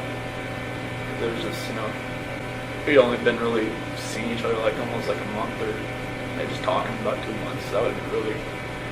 But she called her house, like her apartment, like her, I don't know, like her, kind of like a shield, or kind of like her, she had another word for it, but. Like her safe place? Yeah, like a safe place or something like that. And she didn't like, people like to invade it, but that's why she always let me come over, because she said she felt like that was fine, like her dog liked me and everything. Like she would say, hey, you just ship people along here type thing. Okay. So you and Shanann, did you talk about selling the house? At what point did you? There was some discussion there with Ann Meadows. Yeah, she had sent an email about to Ann about like how we would go about like selling the house. Yeah. And I think Ann told her about Ann was always about getting pre-approved. Just like like if you're going to sell your house, get pre-approved for like another house, so it's like much faster. Yeah, so you can just quickly transition from one to the other. Okay. When did that happen? Remember? I think it was either right before we left. No, that had to have been like first week of August, somewhere around there. I think she might have contacted her. Okay. So the plan was maybe to buy a house. I think you told me in Brighton, you think about buying a house in Brighton. Yeah, just like she liked that Adams 12 school system or something. Yeah. So Okay. I think that's what Brighton is. Adams County. Yeah. What were you thinking about when you called the school that day, on Monday? I was freaking out. I didn't know, like I was thinking in my head, like what I just did, what I just done, and I didn't know, like it was stupid to do anything. To call the school, to call Ann, to call anybody. They were right to be, suspicious about anything. Like, 'cause I knew I probably sounded eccentric on the phone and out of sorts, and just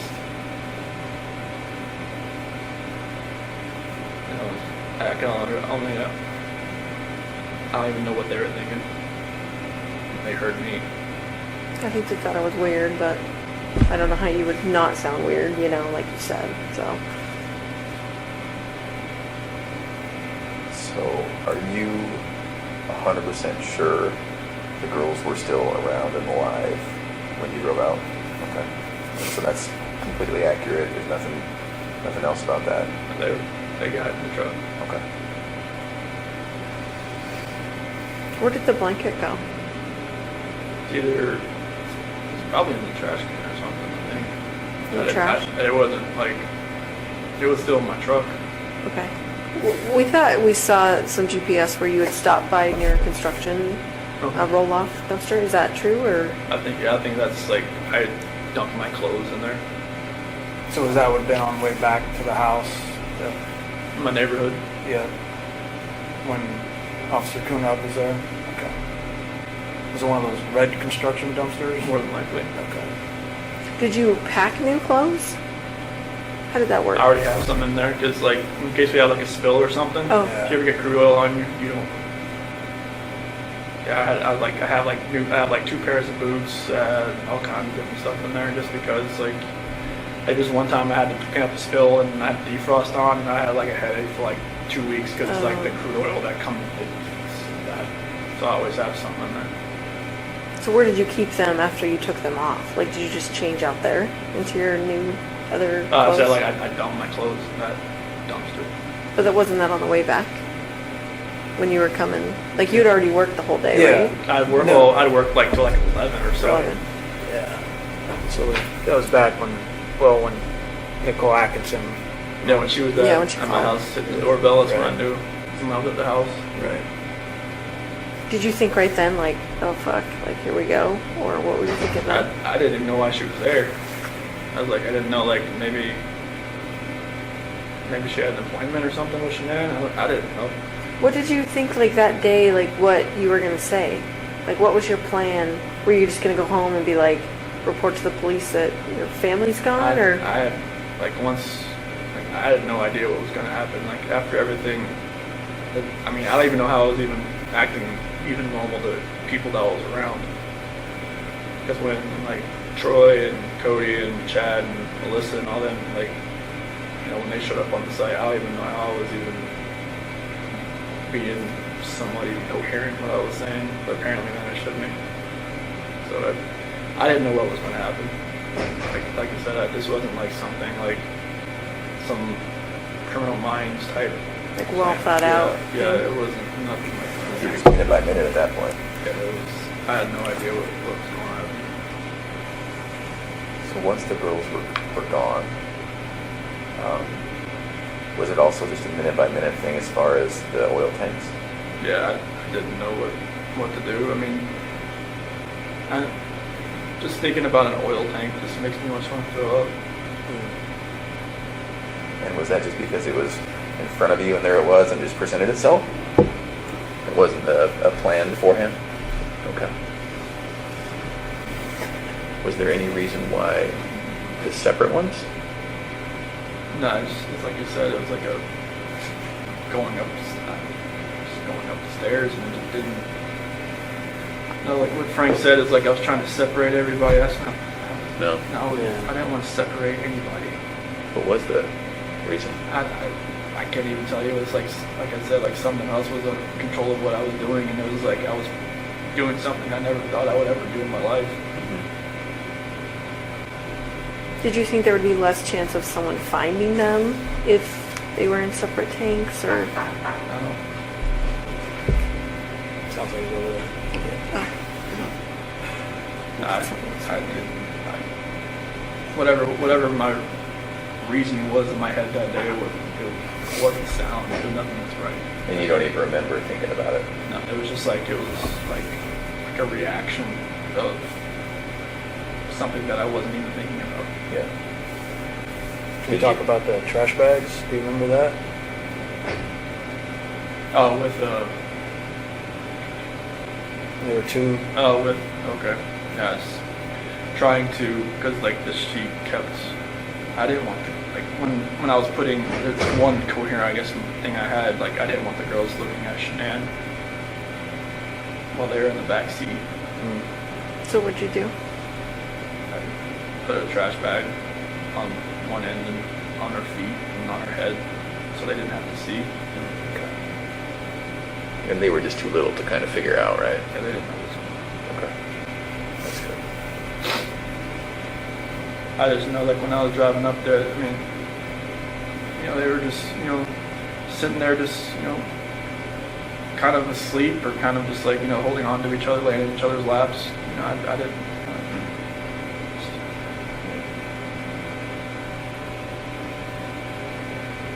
Do you remember having any thoughts or thinking about why not just putting them all together with Shanann? Honestly, it was just happening so fast. I had no time to really have a thought that was my own. Okay. but I wasn't like dutifully trying to separate anybody Yeah.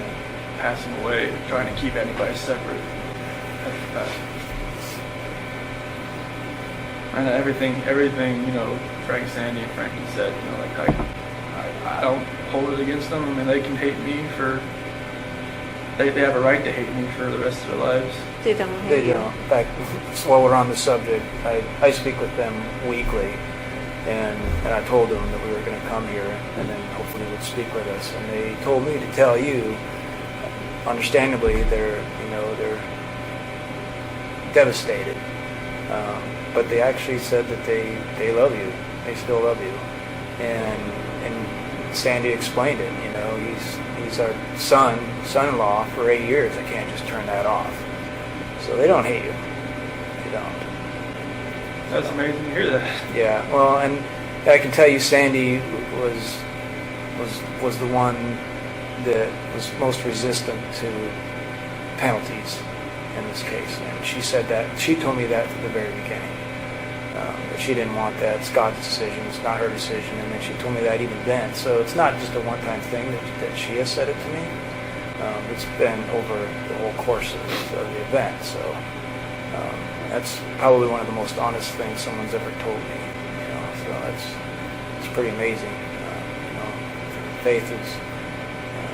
You know, she's obviously a believer. So am I. I get it. So I understand it. You know, so. That's amazing to even hear that. Yeah. Good people. I would have figured they would have hated me for. They don't. I mean, yeah, anybody would think that. I certainly would have, but I have to admit I was surprised, really taken back by that, but they certainly don't. What did they say when they knew you were coming out here?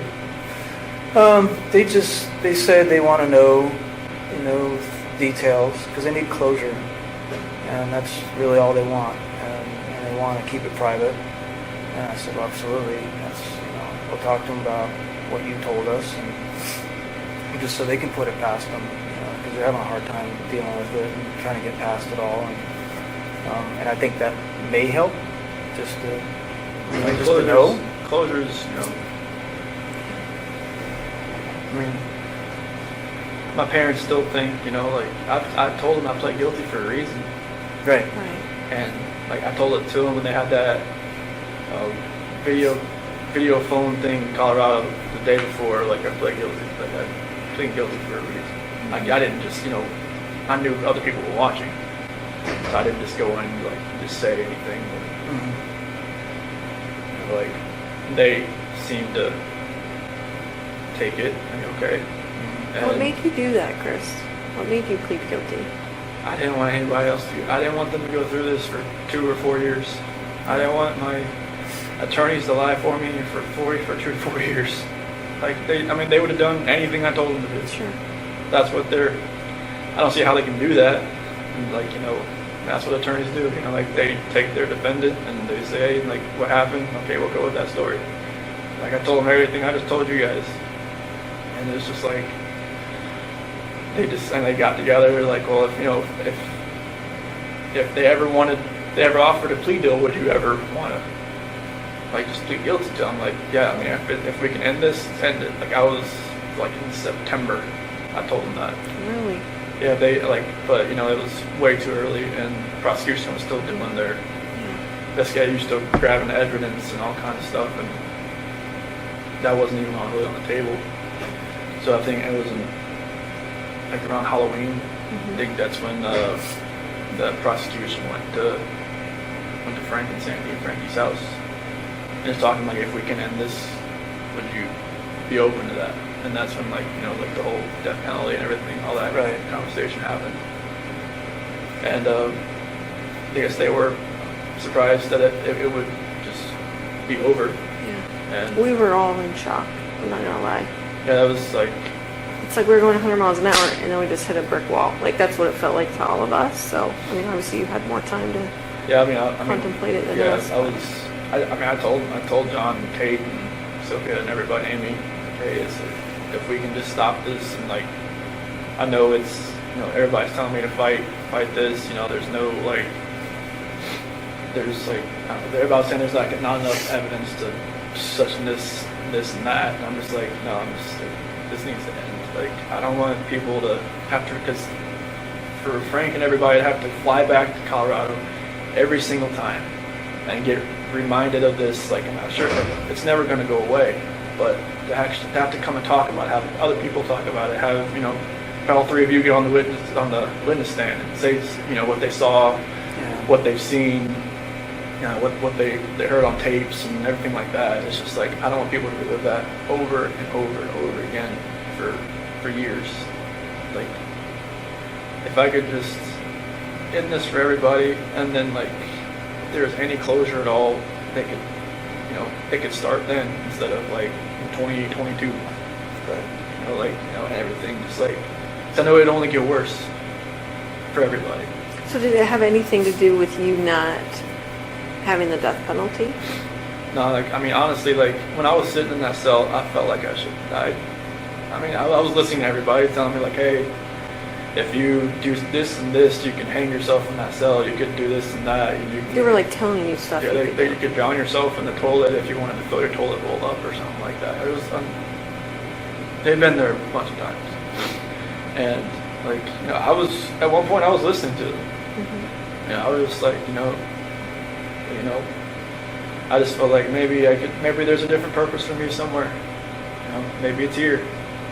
I don't know.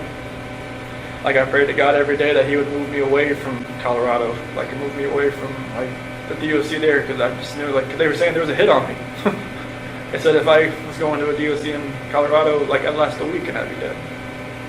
Because of, like, the gangs and all that kind of stuff. So, like, I just felt like God moved me here for a reason, and I'll, you know, hopefully I can help people that way. But, like, I didn't want my family, I didn't want Shanann's family, all of our friends, like, you know, having to go through that, because after a while I knew it was like, this stuff was everywhere. And I knew, like, all her Thrive friends, everybody, that was just like, it would just broke just that hole in their heart just a little bit bigger every time. I didn't want that. I knew it would have gotten worse. I didn't want it to get any worse than it already was.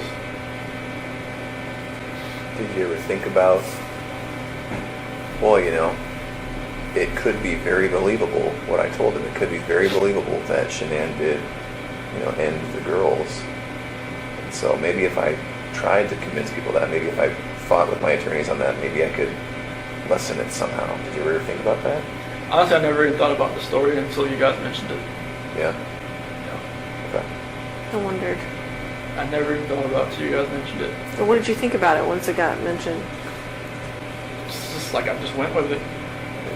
I didn't, like, you know, I knew my dad was out there. I knew it was like, you know, I knew they would probably believe it because, you know, my mom and my sister just never really liked Shanann.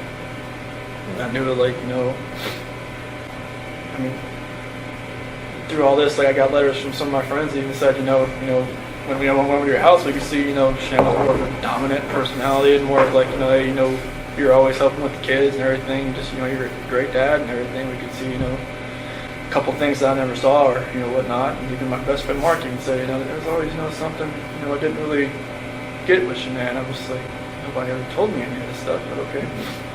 But yeah, it was, I never thought about that story. And, you know, that's what my attorneys were going with. And then, like, I think it was probably the second week I told them, like, what had really happened. What did they say after that? They were quiet. They were writing it down. They were, they said they wouldn't judge me, so I told them. I told them everything that happened. And they, you know, appreciated, like, I guess, you know, most of the time, you know, their defendant or their, you know, defense don't, like, tell them actually what happened. No. Yeah. They just, you know, tell them, all right, get me out of here. This is what happened. But I told them what happened. I didn't want them going, if this was going to go, like, anywhere in the courts, I didn't want them to be under a false pretense and, like, get surprised. So I know, like, there was probably things that you guys probably knew that maybe if I lied to them and just tell them, no, this is what happened, that it would have, like, made them look, you know, foolish and stupid and just like, unprepared. And I'm just like, this is what happened.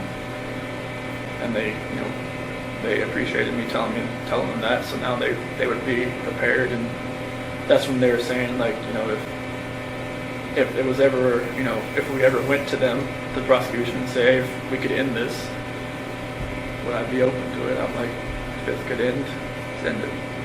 I know there was like, wasn't her phone found on the couch or between the couch cushions? Like, did you plant all that I stuff? just threw it in there. You just threw it in Yeah, there? Why did you do that? I don't know what was going on that morning. Like, even like, her watch, her phone, like, if I was actually, like, if I'd planned this, I would probably just take it out to the field or something, But, What about her ring and stuff? What were you thinking about that? It's like, maybe she actually really wanted a divorce. Maybe she didn't want to fix it. Just put it there on the counter. She took it off? Or did you take it off? I took it off. Okay. Oh, so that would look like she was saying, I want a divorce, I'm leaving it here when I'm taken off. I see. So the phone and her watch and the couch, was that morning before you left to go to service? Okay. That's, I think, Nicole's son found it or something. Yeah. What other things did you do that maybe we even missed? So the phone and the watch. I think I threw the therapy book she wanted me to read in the trash. I don't know. That was that morning? I think so. Were you trying to make it look like she threw it in the trash? I don't know. I just Oh. I just didn't think nothing was ever going to work again. So I didn't know what was going on. Did you go down to the basement? I thought the basement door open. Yeah, the door is open, but yeah. So there was a lot of movement, I think it was around 4:26 or something. And the garage door opening, the basement door opening, and then of course the living room sensors and all. Do you remember what you were doing all during that time? Other than You had a going lot of in and out the steps, garage. I'll just say that. Okay. So like the basement, I'm not sure. I mean, the only thing I really have down there is my workout, the bench press and whatnot. Do you remember going down there for anything or opening that door for anything? Did you think about, well, maybe I'll take her out that way, or is it a walkout basement? No. I wasn't at your house. Oh, No, okay. it's like a garden level basement. So Okay. But no, I don't remember really. I don't think it worked out that morning. Like, were you packing your lunch in the kitchen? Like, did you Oh, have to yeah. do all that normal Yeah. stuff? Yeah. Okay. Yeah, I packed the lunch and everything. Did all that, but I don't remember about the basement. Unless I just worked out that morning, I just don't remember. I don't think I did. So one of the more, Unless there was a trash bag down there, that's gone. Yeah, you got trash bags from there. Maybe there wasn't any in the garage, and I went down there and got one. Do you normally carry a roll of trash bags in your truck? No. So there was a roll in your truck. There was? Yeah. Maybe I just grabbed it and brought it with me then. That would have been kept in the basement, maybe? Or Basement or the garage. or the garage. I'm sorry, what were you saying, Graham? one of the more kind of poignant or tender moments in all of this was seeing you with your dad when he came in. What was it like when you picked him up at the airport? It was very strange. It was kind of like I almost knew this was probably the last time I'd ever see him on the outside. In my head, I knew that. Yeah. What'd you guys talk about? Honestly, like, he just wanted to talk about sports. He's always the kind of, like, distance himself from, like a problem type thing. Like, when, like, if there was ever an issue or anything like that, he always wanted to talk about, like, just bring up, like, when I would try to get him to quit smoking, like, all the time. Like, that's after, like, I graduated high school and whatnot, he would... Are you talking about cigarettes? Yeah. Okay. And he would always, like, just change stuff. He'd be like, oh, you know what happened in the race? Football? Just something. I mean, he just never wanted, like, he said, okay, oh, yeah, I'll get to it. And then just, boom, something else. And, I just kind of felt like it was kind of like that, like, he asked like, a few questions, like, do you know where they're at? And do you think, think you know where they're at or anything like that. I just, don't know. And then like, start talking about, just want to talk about sports and just like normal things. And just kind of, I'm not sure if he maybe knew anything, maybe he kind of figured out something maybe happened. Just wanted to talk to me as his son. Is it possible he saw that you were in a stressful situation and wanted to do what he always did? Make Yeah. things comfortable? I think that was a good way to put it. I bet you picked up a lot of that from him. Yeah, because stressful situations, like the gray hair didn't show it, but like I try not to be in stress. But it's like I worked on cars. There's a lot of stress because it's always it's on commission. You get paid what you do, not by showing up. So then Darko was a little less stressful because I got paid just to be there. But, Was your dad's marriage like yours and Shanann's marriage, as far as like your dad was the more passive one and your mom was the my more mom dominant? was always the more aggressive one. Was she like Shanann in a way? I mean, were you attracted to Shanann because she was kind of like how your mom and dad's relationship was, or? It was like, it almost mirrored like her mom and dad's relationship, honestly, because her dad's like my dad. Because they're both like kind of calm and cool and collected. I could see that, yeah. And her mom is very, Sandy rules that roost. Oh, yeah. yeah, very. And it's just like, I kind of related it to that. Because like, her mom always said like, she always told Shanann that she would marry somebody that was kind of like her dad. And I felt like I was kind of like her dad. I mean, I wasn't like, I couldn't build a lot of things he could, but, our personalities were kind of like, I was always, I think he really liked me the first time he met me because, like, I was helping Shanann with this, she had got this car from the dealership that she worked at, and she was driving around and it felt like, the wheel was about to fall off. And I pulled over where her dad was, and I got underneath it, jacked it up, and I was like, trying to fix everything. He's saying like any other guy she'd ever dated would have just like stood by and watched me do it. And so like that's when he really like kind of like me. Took to you. Yeah, it's just like I was always wanting to help people, not to hurt anybody. Well, and you helped her all through her lupus, and you're at the colonoscopy, and you're jacking up the car. And Yeah, I did. I mean, anytime she had an issue with like a car at the 30 South Customs, and like I would just go out to work and see what I could do with it. I would just do whatever I could to help. Yeah. Well, and I think one of the reasons Frank and Sandy work so well is because Frank let Sandy be Sandy. Yeah. And they probably both saw in you that you let Shanann be Shanann. Yeah, I just like I didn't try to change her. Right. Like I just let her be who she is. Yeah. She's like she's gung ho. She's she knows what she wants. She's gonna go get it. Yeah. And I didn't say, hey, you can't do that. And that's what her first husband did. Yeah. He controlled everything. He tried to be Sandy, and it didn't work. And she turned into almost like me.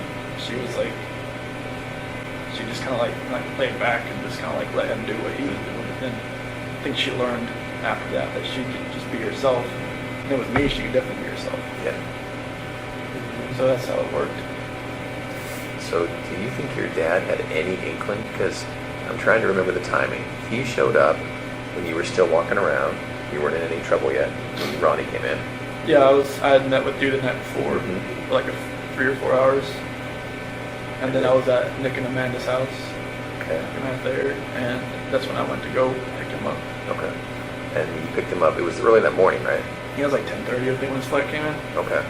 And then so from there, you guys probably drove home and then to the police station. Yep.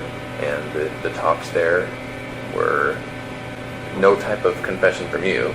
Okay. No, it was like he was just gonna wait. Okay. I told him like if you're hungry, there's like that barbecue joint down the street, Yeah. and like it's good. And just, he told me he never left. He didn't. I wasn't lying. Yeah. He was faithful. He was. Yeah. I don't know how he lasted that long without food. We ended up giving him food. Yeah, Oh, okay. He was great. And the reason I ask is because when I look back and watch the video, now knowing what I know after talking to you today, I can see how genuine he was. But I just didn't know if you guys had come up with some sort of plan. Okay. No, we never talked about anything Okay. like that. I don't know, if I had told him anything, he would have probably just told me, just tell them right away. I think you're right. Like, he would have still loved me either way, but he would have told me, you need to tell Yeah. them, like right now. Yeah. Like, you don't need, I mean, I didn't think I was going to be there for 14 or however long it was, like 10 hours, however long I was there that day. You were there a long time. Yeah, but it was, he would have told me just to say, just to tell you. Yeah. Did you know walking in there that you were going to tell us? Or did you think, I didn't, I mean, I knew there was a reason you brought me back in. I know, well, for the, what'd you think about the polygraph? that was horrible. Why do you say that? I don't know how you do that. Why do you say that? Because Tammy's a torturer. I'm not. No, like, I mean, Tell me. you answered, you asked me questions for like, 3 or 4 hours beforehand, and then you do the polygraph, and it's like you just break down somebody's brain to where like, Too it's like much or too what? much. Jello, and it's just like, I know it's, you guys have a job, and you have a plan, and that's what you executed it. She's thorough, right? There's just Yeah. there's Yeah. no way to get out of there without the truth. No, I mean, I kind of knew, like, because right when he asked me about, like, Saturday night, when I told you about the walking out, I was like, man, she was, like, going through her head. I was like, fucking lie. Well, we did know, we found out about Nikki right before the polygraph. I figured that out after with meeting with John and everybody that Yeah. she had met with somebody from the CBI, like on the 14th or the 15th. I was just like, they were talking. Oh, okay. So you already knew. So, but I mean, I didn't know how extensive it was, but yes, we knew. yeah, I mean, walking in there that day, just walking into that room, I knew I wasn't walking out. Yeah, Just the feeling I had walking in that room. yeah. Just seeing, I mean, I don't remember if the polygraph stuff was already in there. I think it was. It was, yeah. But it was, I knew it. I just feel like sometimes when people, do the bad thing and they stay, like, some part of me thinks, well, I think they're here because they really want to tell us what happened. Because it's not normal that you want to keep all that in. Like, that just kills people on the inside, and I could tell it was killing you that day. Yeah, I mean, it was just like that. 13th when I slept in the house, it did nothing. I don't think I slept maybe like 2 hours because I just finally just got so tired I just fell asleep. I had every light on. Nothing felt right. What were you thinking about during your media interviews? I didn't want to do it. Why did you do it? Did you feel like you had to do it? I felt like, they would have just kept knocking on my door until I answered it. And like, I didn't even set it up, but Nicole Atkinson set it up. She told me, hey, Fox Is is she the one that set it up? She said Fox is going to be at your house at 10:30. I'm like, what? Like, okay. And I think I even called you about it. Like, what do you recommend that I do? And he's like, it's kind of up to you. I'm like, okay. And I called one of her friends. What should I do? And she said I probably wouldn't do it, but I just felt like I don't even want to know what I said, what I looked like on there, because I knew it. Some people said it just made it look even worse after the fact, but It didn't look good. I mean, obviously we can't say, oh, we knew right then he was lying, but I think we all watched it together and went, this might be bad. yeah, I mean, I had that feeling after I watched it. So I could kind of see it in your face. it's like I was just lying to more and more people, and it was just like Do you have internet access here? no. So you don't get into that trap of putting in watching What all trap? that. Oh. The social media trap and all that. No, they It's don't. ridiculous. They don't let you have social media here. Like, I think some of the GP guys are getting like these little like tablets or something that are like the size of like a older iPhone or something. But I think they can use like email. But I'm not sure about like social media. Definitely no social media. But like, I'm not sure about internet or not. But this place is kind of like a dead zone pie for phones, anyways. I would think. I don't know, we're getting service, which is weird. Yeah. I didn't think we would. We are here. Yeah, right in this room. Maybe this is kind of like a hub of Yeah. computers. Yeah, that's This true. is the spot. Yeah, computer room. You would hope they'd have some. Did you talk to Nikki afterwards? After all this happened? On the 13th and the 14th. What was that conversation like? It was the 13th. It was kind of like, it was more text and then maybe a phone call, like a phone call. And then she thought maybe Shanann like took off with the kids. Like just, because I was telling her I didn't know where they were and all that. And then the 14th, she kind of like, I think she kind of thought something may have happened because they hadn't come back. Why do you say that she might have thought that? She kept asking me like some weird questions. Like she kept asking like questions that only I would know, but she was testing to see if like it was actually me on the phone. Like what do you mean? Like she would ask like, like what's my dog's name, or like what do I like, what yoga studio do I go to, or something like that. And just like I just answer her like and then like another thing like I'm not sure if this is you. And I'm just like okay. Is this through text or is this through calls? Text. Oh, okay. So she wasn't hearing your voice. Okay. Yeah. Is it possible she thought you'd been arrested and we were on the phone? Either Shanann had my phone or somebody else had my Oh, phone, or right. like maybe maybe she thought it was. Well, hopefully Shanann would know all the answers to those questions, right? No. This is Nikki asking me. Yeah, but Okay. if she's asking you your name of your dog and what yoga studio, and Yeah. like wouldn't Well, Shanann know that? maybe she thought maybe I was with Shanann. That she was just trying to find out who she was. But yeah, like some of the conversation like on the 14th got a little weird. I think that's when she met with CBI or something, or FBI. I'm not sure who she met with first. So she talked to you after she met with? No. Oh, she That did. was like she had told me like this is the last time you'll probably hear from me. I'm going to stay at my friend Jim's place while this is all going on. She said not to contact her until this is done. She told me to delete everything, and I didn't delete everything. I just okay. I'm not sure why I didn't delete everything, but probably helped you guys out a little bit. But She told you to delete everything? delete all conversations. Did all she tell you why? correspondence. She just said delete it. Which I don't think you can ever delete a text message. We're pretty good at getting deleted text messages. Did when your dad came in, one of the first things you guys talked about, he said, kind of quietly, I cheated on her, I cheated on Shanann or something. Your dad didn't know until that time?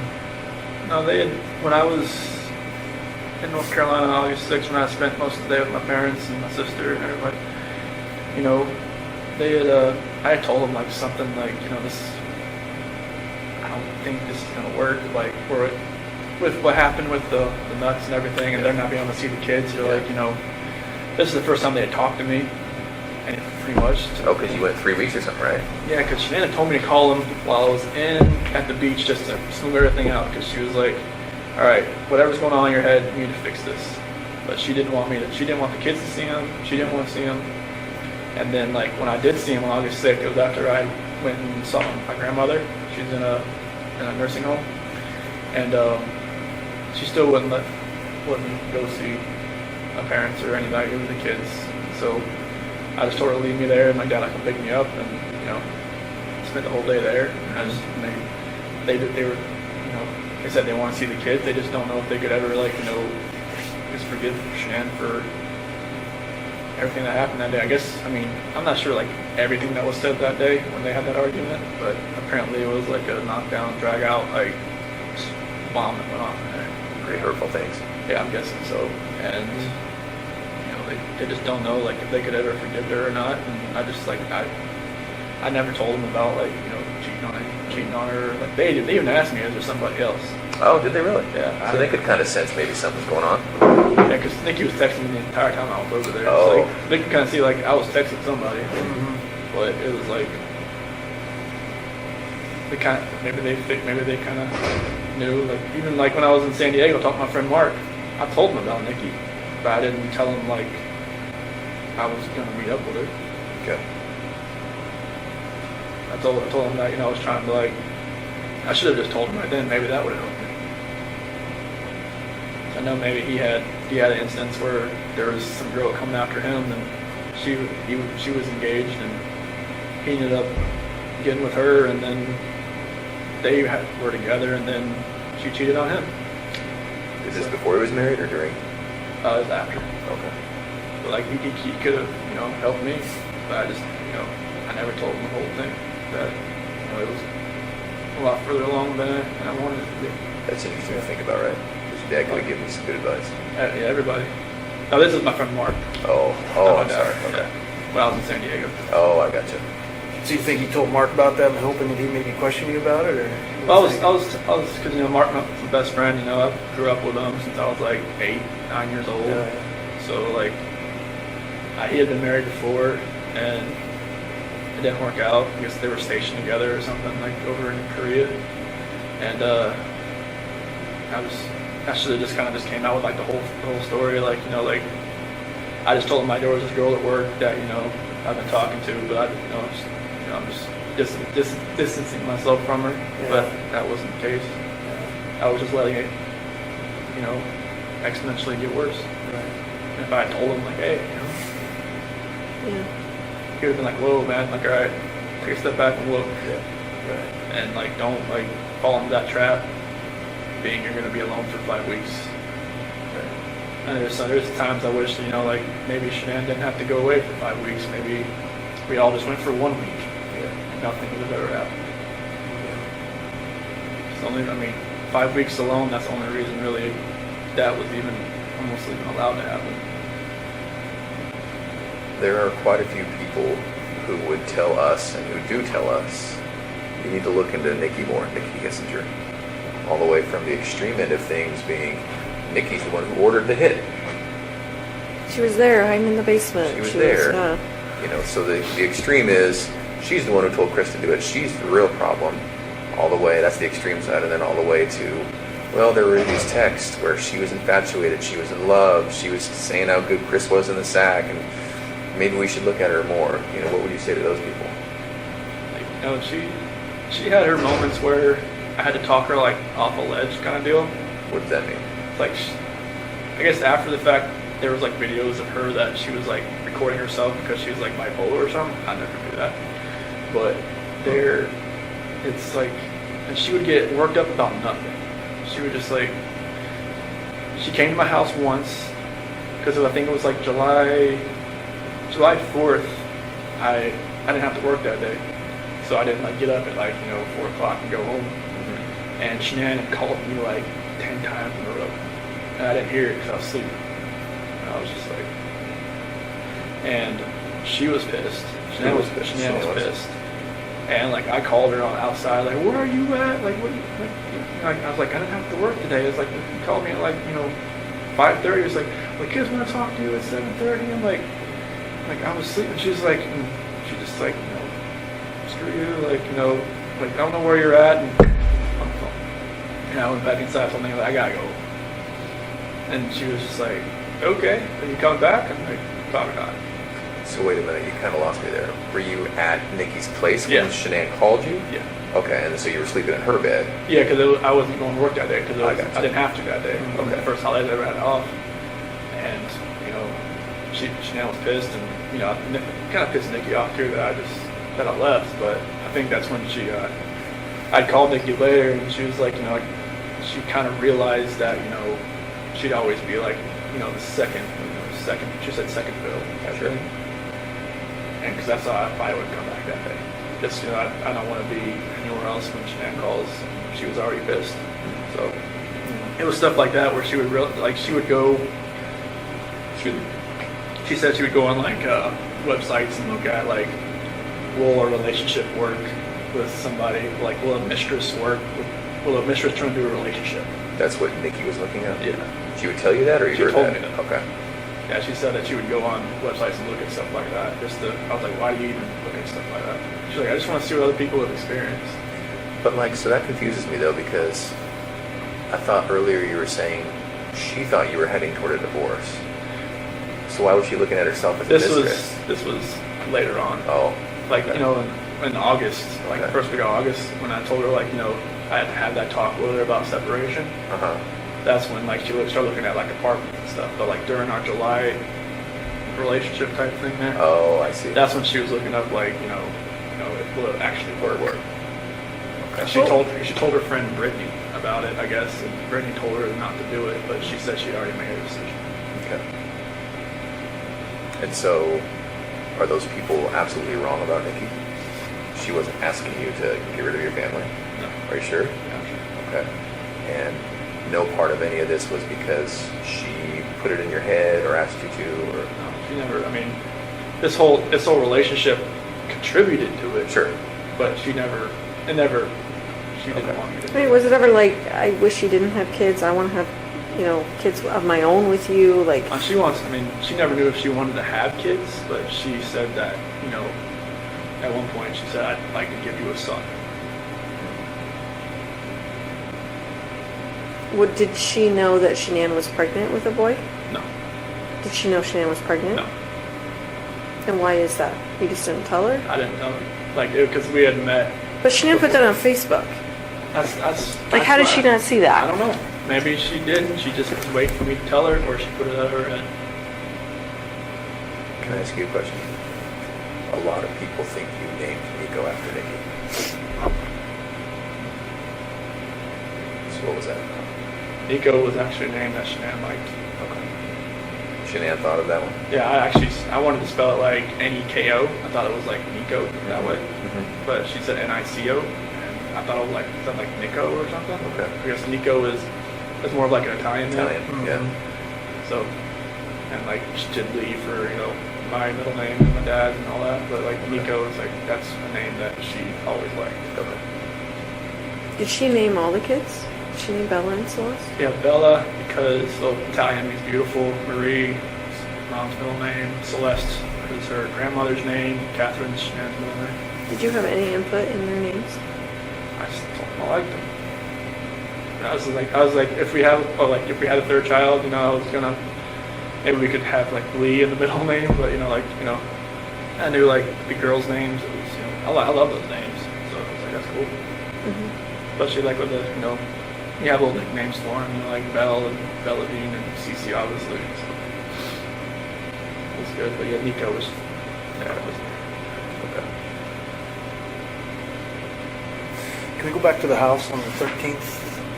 So, at one point, right when you got back there, Coonrod was there, Officer Coonrod, and Nicole was there. Mm-hmm. And then you went in the house in there for about a minute or so before you let everybody in. Do you remember what you were doing in there at that time? So I went into the garage, Right. and then I ran around and I opened the front door. Yeah. Opened the front door did everybody come in through the garage or the front door? Everybody comes through the front door. Yeah, so I came in, I went in through there, and I came in and opened the front door, and I ran upstairs. And I just was acting like I was looking around.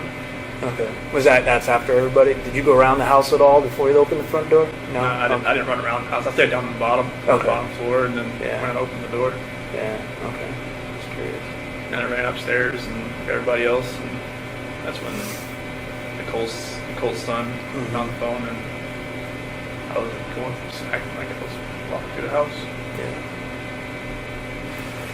Shanann had her bra on. Was that normal that she would sleep in her bra? Every once in a while. I mean, she just got home from the plane, so she didn't even take off her makeup or anything. Maybe she was just that tired. But normally, I don't know. Did it not come off when you guys had sex? I No? don't think so. Sometimes she just, she keeps her shirt on and she doesn't want me to do anything. Just she wants what she wants. She knew what she wanted. That's what she wanted. Was it just missionary sex? Yep. And when her final resting place, was that just naturally what she was wearing? You didn't change her or anything like that? Okay.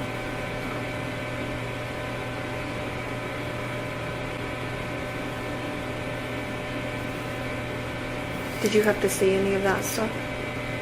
Pictures or anything? No? I asked not to. Okay. They said I could. I was like, no, I don't want. I've prayed for those hazmat workers that I'm sure it was hazmat, right? That had the We were part of it. yeah, and We were all there. We were all there. I'm sorry. Yeah, I never wanted to see it. I just prayed for that. I'd rather have to be there. So I don't never wanted to know what what the aftermath was. And they said, like, if this ever got like a preliminary hearing, that I would have to see him just to be prepared and not have a reaction, an initial reaction. But I was like, I don't want to see him.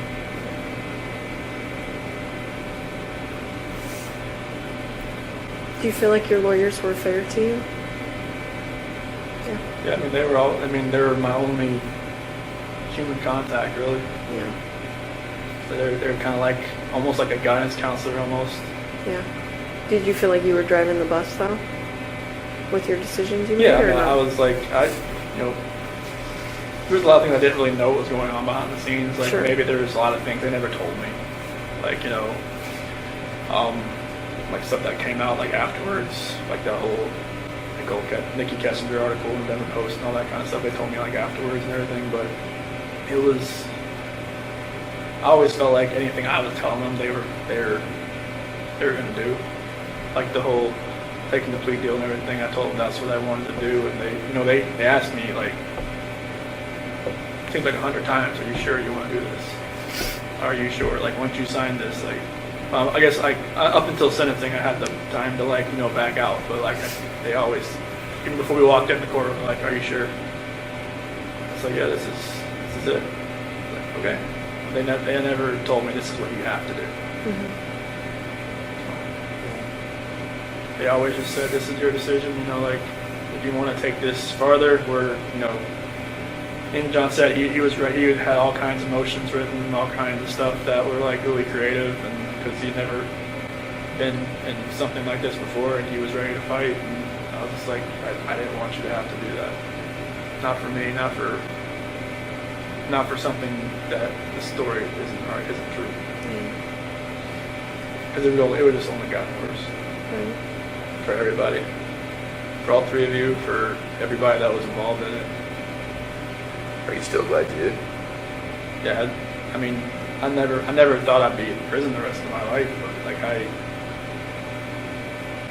I don't want people to have to keep going through this every day of their lives, knowing that, there's a trial hanging over their head, or, if it ever got that far, I don't know. Yeah. But, like, I didn't want people to have to relive it every day. Yeah. Did they have to ever see the pictures? Say that Did again? they have to ever see the pictures? Frank and Sandy and all them? No, they never saw it. They saw some things. They didn't see anything of that. Okay. Yeah, we shielded that from them.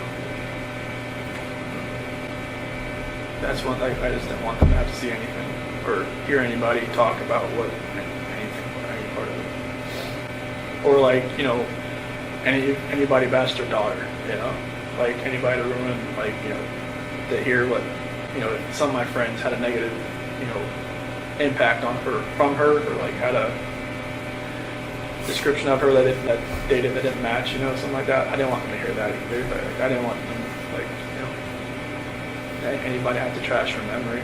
Like, I wanted, like, them to know, like, she's loving life, she's beautiful, she always helped everybody else, all her friends, her Lucas friends, everybody. I just wanted, I didn't want anybody to take away from what she did.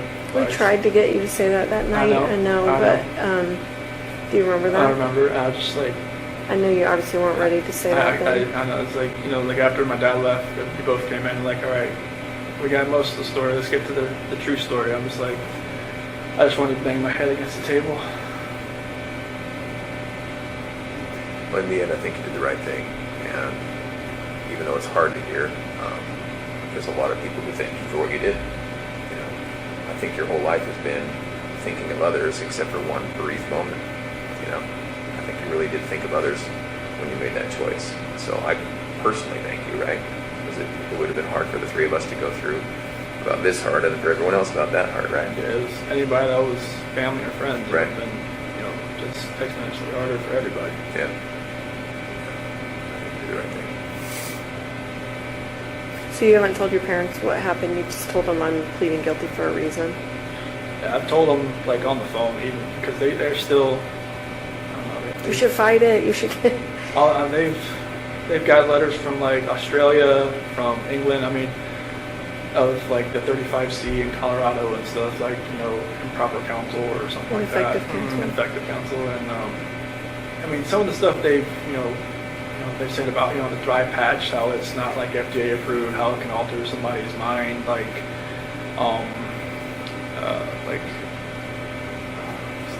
there was some kind of condition, but there was something else they call like CPSD, complex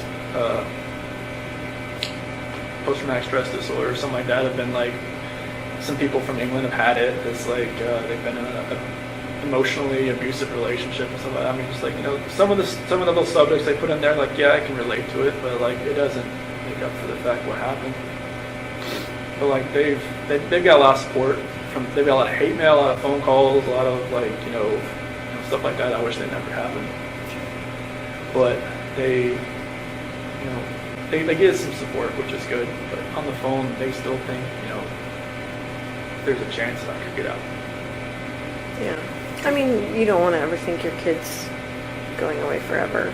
Like, yeah, I mean, you don't want to fathom that. They tell me to fight it, like, you know, they don't, not every day, but on their bad days, they'll get a bad message or a bad letter, and then I'll just kind of revert back. Is it more your mom or your dad? My mom, she loses it a lot. Yeah. On the phone, my dad's usually trying to, you know, like, hey, don't talk about this stuff on the phone with him, because it's just gonna rile you up, and it's gonna make him go back to his cell, and he's gonna think about that all night. Right. And that happens a lot. Yeah. Would you ever want them to know what you're telling us today? I'd rather just tell them myself. Yeah. So they're coming. I think they're gonna try to make a visit in like May or so. So do they still think that Shanann killed the girls? They still believe that, even though I told them I pled guilty for a reason, but they think that I was, their words, like, railroaded by the legal team. Yeah. Because they, you know, they felt like they pressured me to do it. Yeah. Do you feel like that? No. No. They asked me plenty of times. This is like, you know, they wanted to fight. Like, if I said fight, they would have just, you know, gone and, Put on their gloves. yeah, just went in there and did it. You know? Yeah, it's like, no, I can't have you do that. So Chris, you care about others deeply. I can tell. You worry about others. And I've asked you, you know, a bunch of times today, but you're not just telling us that you did it because you feel bad for Shanann's memory. You did it? Okay. I have to say, like, you know, after this was all over, you know, people would bring up, like, oh my gosh, I bet you're going to find out that Chris, you know, used to torture animals and, you know, all this stuff. You can imagine, like, you know, hearing that someone's capable of that, what have they done in their past, those kinds of things. Can you think back to your past at all, like your childhood, and think about any other moments that maybe you felt this same rage? I mean, obviously you didn't do anything like that, but maybe felt that rage, and like what would have triggered that, or anything like that? Not really. I mean, I was always like somebody that tried to coax people down, not to, like, if somebody wanted to fight somebody else. I think I got in a fight like when I was in 3rd grade, but it was like, you know, we ripped each other's shirt, went away crying. Mm-hmm. You know, it was like stupid. Mm-hmm. I was like, why did I do that? And like, maybe that was like my only like bad thing I did in school. So I can't think of it. Did you feel it on the inside, whether you didn't act it out? Like, did you feel like if someone bullied you at school or someone, whatever, like, would it still be inside you? Like, did you feel like that even though you didn't actually act on it? I don't believe it's because I was always, you know, I never really talked to many people. So I mean, people knew who I was, but they didn't really, I mean, I never really spoke to many people. That's why I never had a girlfriend in high school. I mean, I was always kind of like, just under the radar. Did you feel like you had low self-esteem? I won't say low self-esteem. It was just like, I didn't want to be part of like a group or a clique. I just, like, you know, I had a couple friends and sat at a lunch table with them, or sat out in, they call it like the fish pond area, and, you know, just chilled out there. You know, I didn't really want a whole lot of friends. Just kind of like just close knit, and I just wasn't out there. I mean, like I said, people knew who I was, but it wasn't a matter of like I was popular or anything. Mm-hmm. Can you attribute that to anything in your childhood? Why you were like my that? sister was always the popular one. Uh-huh. She was more like my mom, like more like outgoing, and like me and my grandma would always sit outside in middle school waiting for her to come out and pick her up, and she'd always be the last one out. She'd talk to everybody in the hallway. And my grandma would always like, where's she at? Just let she know we're waiting. But, you know, I was just the opposite of her. And I was like, sometimes you have kids that are like the same, and some of you have opposite. Me and my sister were completely opposite. Maybe I just drew on that I didn't want to be the popular one. I wanted to be just, you know, just a regular guy. So there was not really like bullying or not like I remember. Nobody ever really came up to me or wanted to fight me or. Never got made fun of, never. Nah, I mean, I had braces and I had like a bowl cut for a while. I guess it could have made a bit fun. I think most kids did. The 80s and 90s were cruel. Yeah, it's like a Jim Carrey cut that's blowing your head. Just wave them around. But yeah, I don't think there was anything that would be pent up inside me From childhood. childhood. I know you talked about your dad having an addiction when I was talking to you. That was after I left. Left home. Was it cocaine or something, or? It was some type of powder. I'm not sure. I guess Okay. it was cocaine. I guess How do you think that affected you?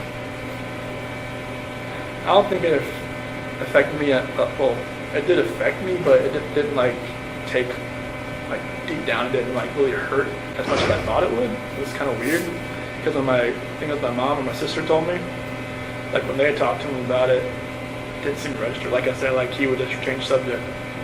And like when I talked about it, he immediately changed the subject. I was like, because they found like, you know, cuts on his like CDs and stuff where he would like, you know, like separate it and stuff like that. Because he at a car dealership, I mean, you find guys that do that kind of stuff all the time, I guess. But he was just coping with like, I never came back home. And because before I met Shanann, and it was just. Did you feel guilty that he's now using drugs because he never came back home, like he lost his kid? You know, I never really knew why he was doing it. After the fact, I knew it was because he was coping with that, but I never knew why he really actually turned to drugs. My mom thought he was having an affair because like, all this money was going somewhere else just for the drugs, but like I'm not myself, I never used drugs, so I always try to tell them like, hey, like what's going on? Like why do you need to use this? And just like you could be using this for a whole lot better things. You know, just don't throw your life away. I mean, like because you could see in his face, like you know, it's like eyes like everything was getting like you know, like the drugs through your face and like your skin was getting all loose and like he was losing a lot of weight. His nose was bleeding all the time and all kinds of stuff like that. And I was just telling him like, hey, you know, you smoked like every day of your life since you were like 15 or 16. And like you know. I can't get you to stop that, but I can get you to stop this. Right. And he put it away, I guess, pretty quick after I talked to him about it. Do you think you were closer to your dad than your mom? Yeah. Yeah, we always went to races together, and you know, he always came to my sports, played a couple school sports, right ball, all that kind of stuff, you know. My mom would come too sometimes, and my dad was always there. Always there, yeah. Even if I wasn't playing, he'd just come there just in case I can't win in there. Aww. So that's cool. Yeah.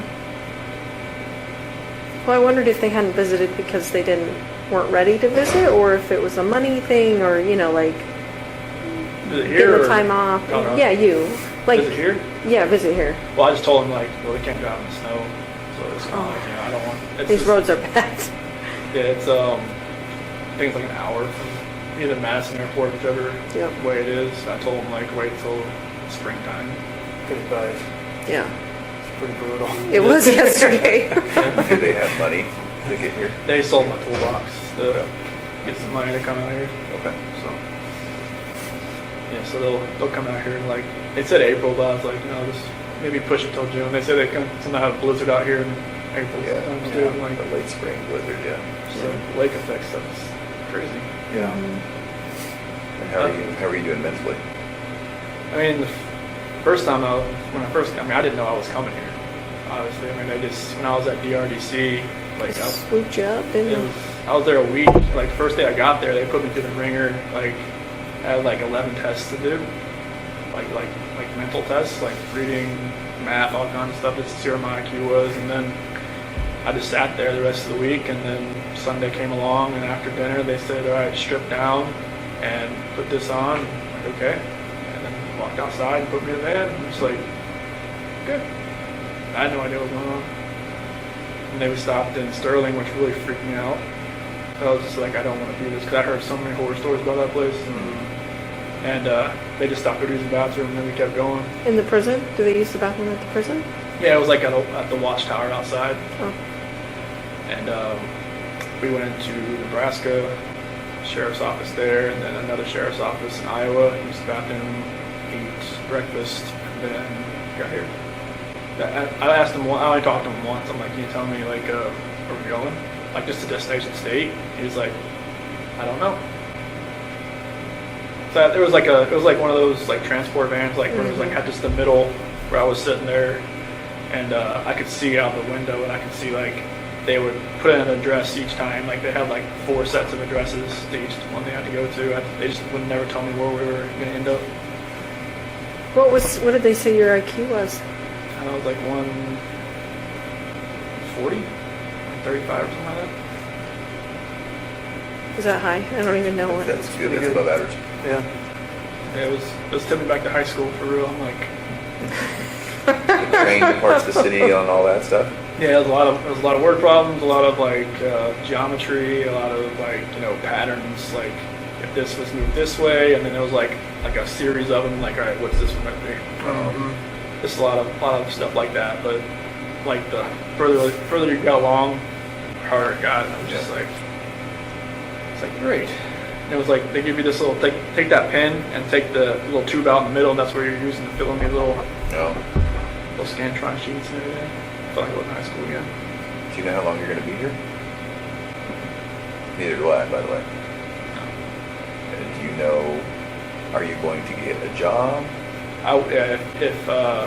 Since I'm staying here, well, since I've gotten staffed here, you have to work. Oh, so what's your job now? I don't have one yet. Okay. They haven't moved me out of the acceptance and evaluation You're project. still in that phase? Okay. And how long will that take? Well, right now, like since I've been staffed here, I'm just waiting for them to move me over to a different unit. And are you in Gen Pop right now? No, I'm in a unit. There's like 11 or 12 of us on there. There was like 22 when I first got there, but they've been transferred to the other prisons around Wisconsin. And what are the other guys like? They're fine. Like the first time, like I sat out and ate like a breakfast or lunch with them, I was scared. Are you nervous, scared? Yeah, I was just like, this hasn't happened. Like, since I just never happened. Yeah. Like I said, they locked the hallways down when I got moved to Colorado. Well, I've heard that. So it was like, being next, like right like this, eating next to somebody, I was just like, is he gonna like take a sport and try to stab me or something, or what? But it's totally different here. I mean, people know who I am, but like they don't like, run at me or jump at me or like. Apparently the guys that work here, they know that I guess other maxes are like you lock down like 23, 22 hours a day. Oh, so then this isn't all right place to be? For like By other comparison? max guys. Good. Yeah. They said it's the best max but the worst medium.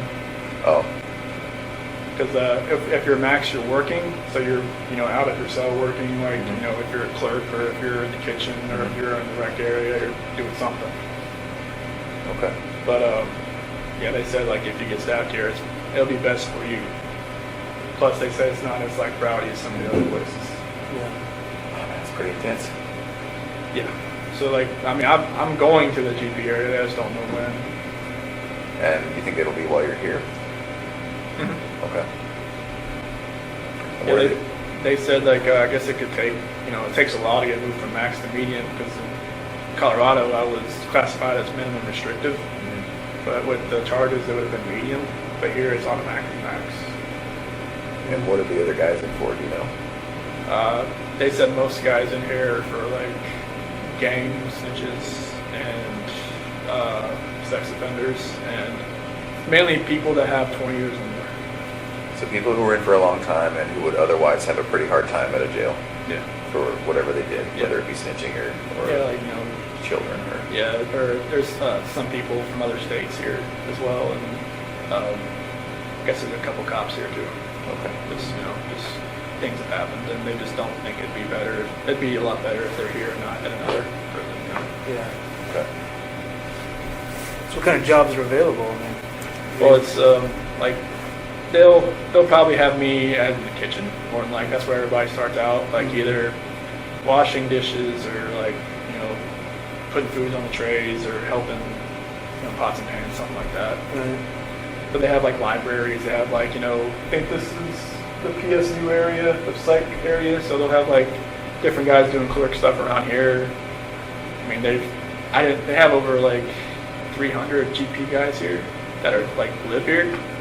So they have a job for every one of them. Wow. There's even a guy that shovels the sidewalks. I think we saw him. Yeah, we saw him. Yeah. Yeah, I don't know if I want to be that guy. Not here. Do you go to therapy? Do you see a psychologist? There's actually the one her name's like Javier or something like that. She seems like once a month, and she's actually from Aurora. Really? Yeah, it was weird. I walked in, I saw a Bronco flag. I'm like,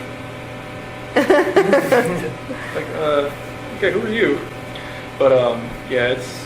So does she give you therapy, or? No, she just like talks to me just to see if I need anything, or if like if I need psych meds, or if I need anything like that, which I've declined all that stuff. But most people in my unit have meds. That's Just what- to have them, or do you think they need them? Well, it's like a special management unit. Like they just put me on there to keep me away from GP. And like most people either like just have like some type of medication they're on. But you don't take anything. No, they just keep me on there until the security advisor says he can get moved to GP down the hall. What kind of stuff, like food and stuff, do you miss the most from the outside? Food. Yeah. Well, I know from my last time in North Carolina, Bojangles, that was really good. I don't know if you guys ever go to North Carolina or no? Is that barbecue? It's chicken and biscuits. Mm. And that barbecue place down the street from the PD. Mm-hmm. Forget what. Smokehouse. Yeah. George Boys. Yeah. Yeah, the burn ends. I miss that. And just I miss Shanann's cooking. That's for sure. Like her spaghetti sauce and her fried pizza. Yeah. Fried pizza? I don't think I've heard of that. What is I've that? never heard of that. So her mom has, or I think it was her mom, her grandmother on her mom's side had this this dough, homemade dough you can make, and just make up the dough, and she would make it up with Bella and Celeste sometimes, like a little smaller one, but she would make the really big one, and then she would put it in the oven, the bottom oven, and let it sit there for a couple hours, not with it on or anything, just let it rise, and then once it's done, take it out, form it, throw the spaghetti sauce she has, and spread it around, and throw the mozzarella and pepperoni and put it on the oven 350. And But what part of it is fried though? well, they have some parts that you put on the grill. You can put it on the Okay. stove too. Okay. It's really good. I mean, it's really thick. Yeah. So you got Apparently we need this. from Yeah. Sandy. I will work on that. Yes. Write a note. yeah, Are you able to stay out of trouble here? yeah. Nobody's getting in any fights? You're not getting written up for anything? You're not getting... Okay. I try to keep a low profile here, so I don't want to. Because they say if you get like 2 contact reports, they'll ship you out if you work here. To another location? Yeah.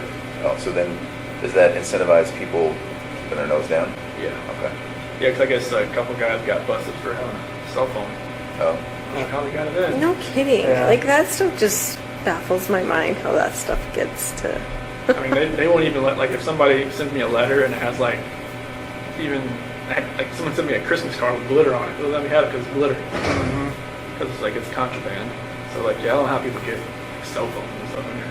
So what do you do with all these letters that are coming into you? Most of them, like, I just have, like, this... If somebody writes me once, I'll never write them. Just because I don't know, like, who they are, like, where they're from. I'll keep it.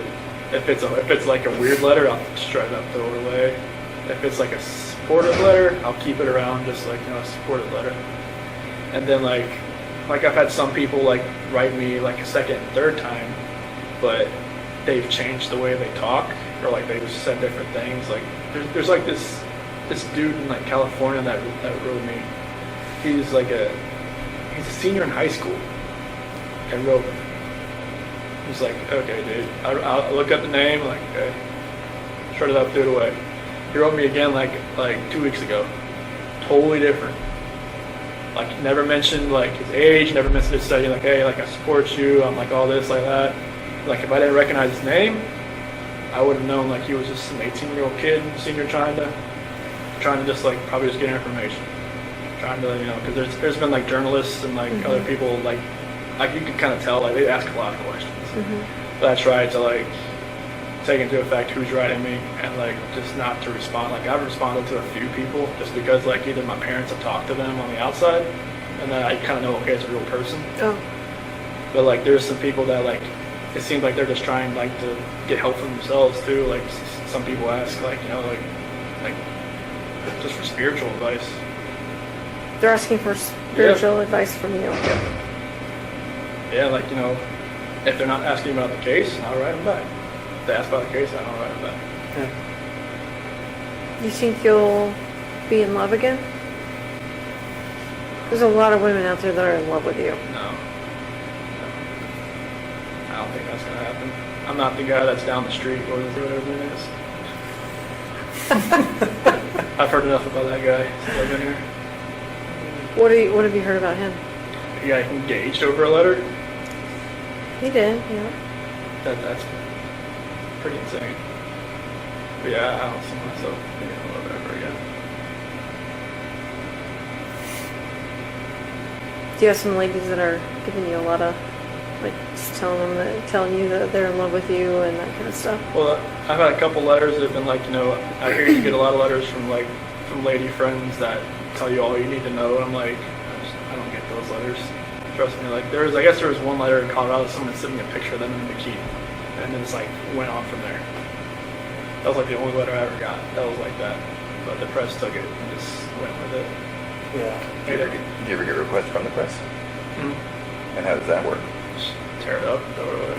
So are you personally already planning? Well, I don't like kind of back. Would they allow you to talk with them? Would they allow men here to talk with you? I don't know. I guess some stations have asked to come in here and talk to me, but they have told them no. Oh. But I've gotten letters from Denver stations and whatnot wanting to talk to me. And then quotation marks off the record. I'm like, yeah, right. Okay. Anything I write. Yeah, you're right. Yep. So yeah, I just tear it up, throw it away. Have you thought about like writing a book or anything like that? No, that's nothing like that. My mom and dad have been sorry. What was it? No, go ahead. My mom and dad are saying maybe you should like write down like how you feel or like how you've been dealing with this type thing. Just write it down and that would be my story. But I'm just like I'm not writing. That's not me. I mean, I've always had a really crazy imagination. So like when I was a kid, like I even convinced my teacher I went to Japan over the summer or to China or something. But she said, you should just write down your story, like how you cope with this. Why did you convince your teacher you had gone to another country? It was just like what you did over the summer, and I was like, I went to China. I just started writing. And she actually believed it. I was really convincing. So you're a smart dude. Yeah. It was, and they parent-teacher conference said, so how was China? What? Nope. So earlier you were talking about how this experience you're gonna want to help people. What do you mean by that? So like there's a couple letters that I've gotten. Like this one girl, she's in like an abusive relationship and she just can't find a relationship like with God. And like I never read the Bible before all this. Like in Weld County, I read it because Right. in the segregation hole there, it was like that was the only book I got. And I was like, okay.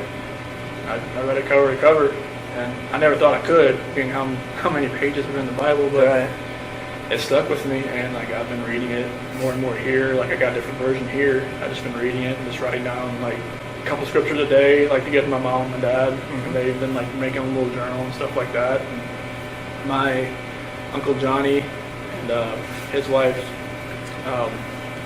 Martha, they're actually missionaries, and one of my cousins is actually as well, and they've been helping my mom and dad. And they looked at a couple of my letters, and they they were amazed at how mature I've gotten with like the Bible and everything, with scripture and everything. Just like one gift that I did get was a good memory, as far as like being able to memorize stuff. Right.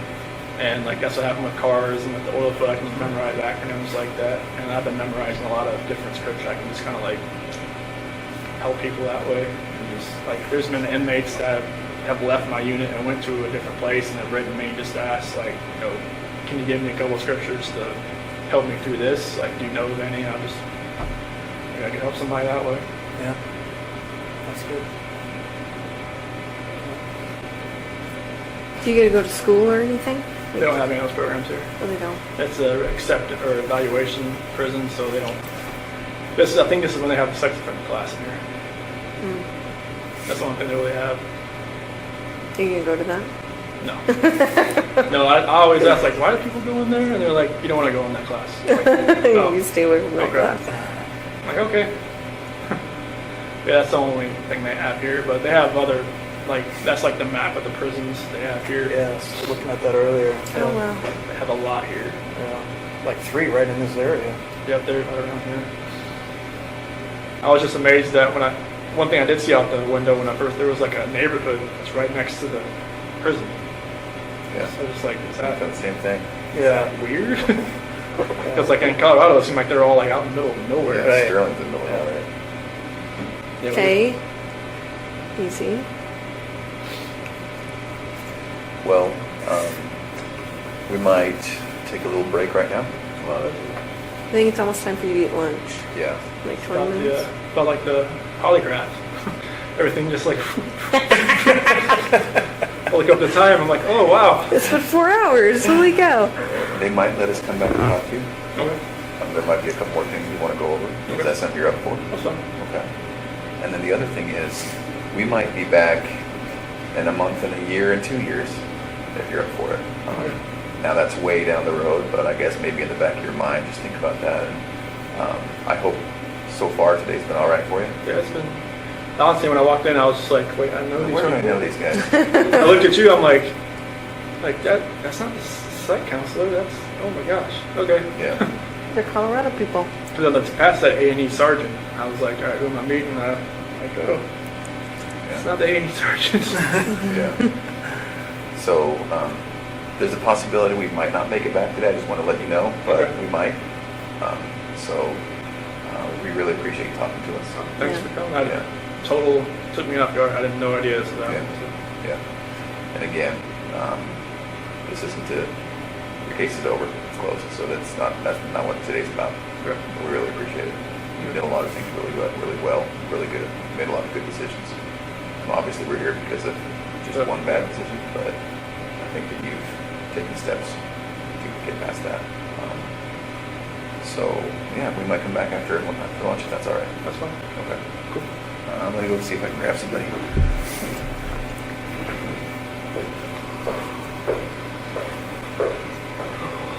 What airport you guys fly into? Yeah.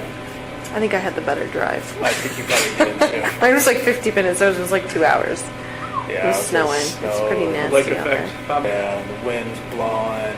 Not like wind like Colorado then? It was a hell of a lot colder. Yeah. Well, and yeah, the roads aren't getting cleared like they would get cleared in Colorado. I think they just have so much. Yeah, you know, it just that- comes in and just dumps. Yeah. Colorado just melts within a couple hours Right. here. Just honestly, I haven't seen it melt here since I've got Well, that's the thing. Everyone's Yeah, houses are just piled, you know, like, oh, it's the next snow, and they just pile it on top. So it doesn't look like anything melts. No. Which is the problem. So. Yeah. Okay.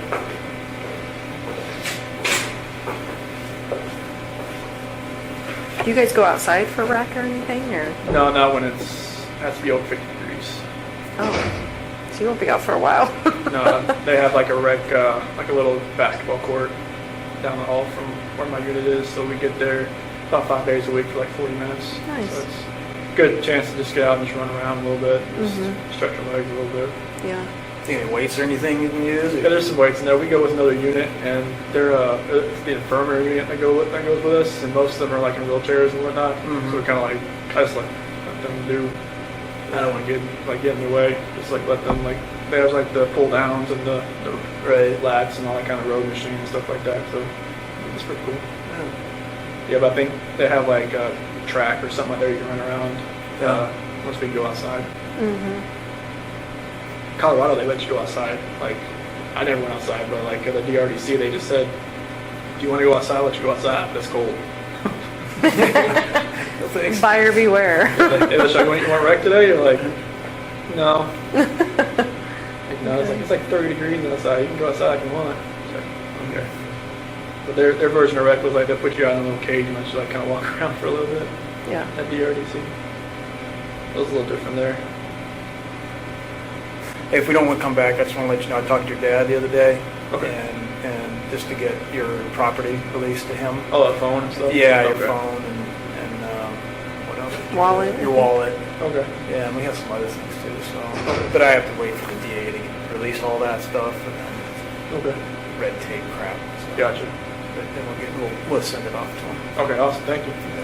Yeah, I know he wanted my phone, just that there was Yeah. a lot of pictures on there. That's what he said. I think I had that phone since like 2016, so there's a good amount on there. Yeah. If we don't make it back today, it's going to be because of some of their scheduling.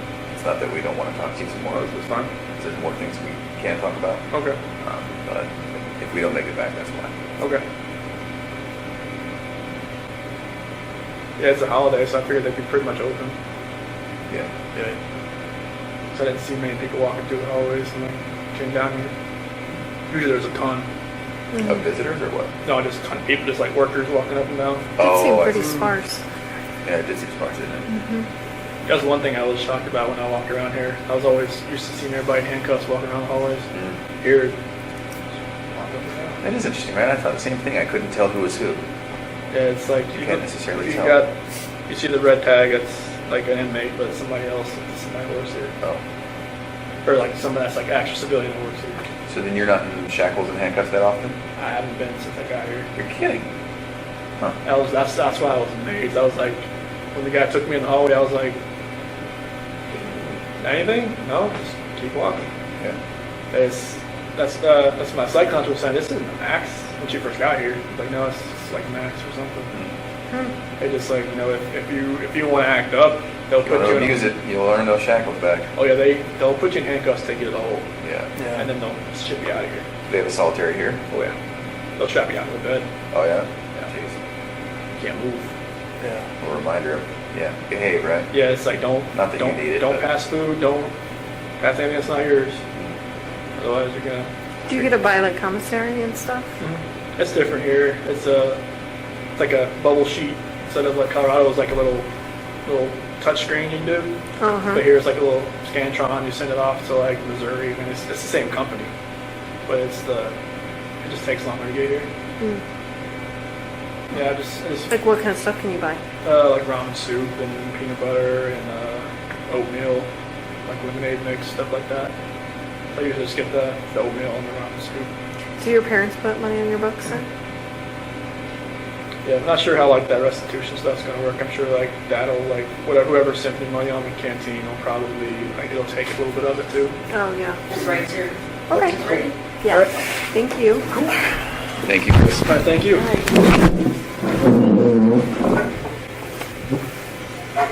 If you have not seen our other videos,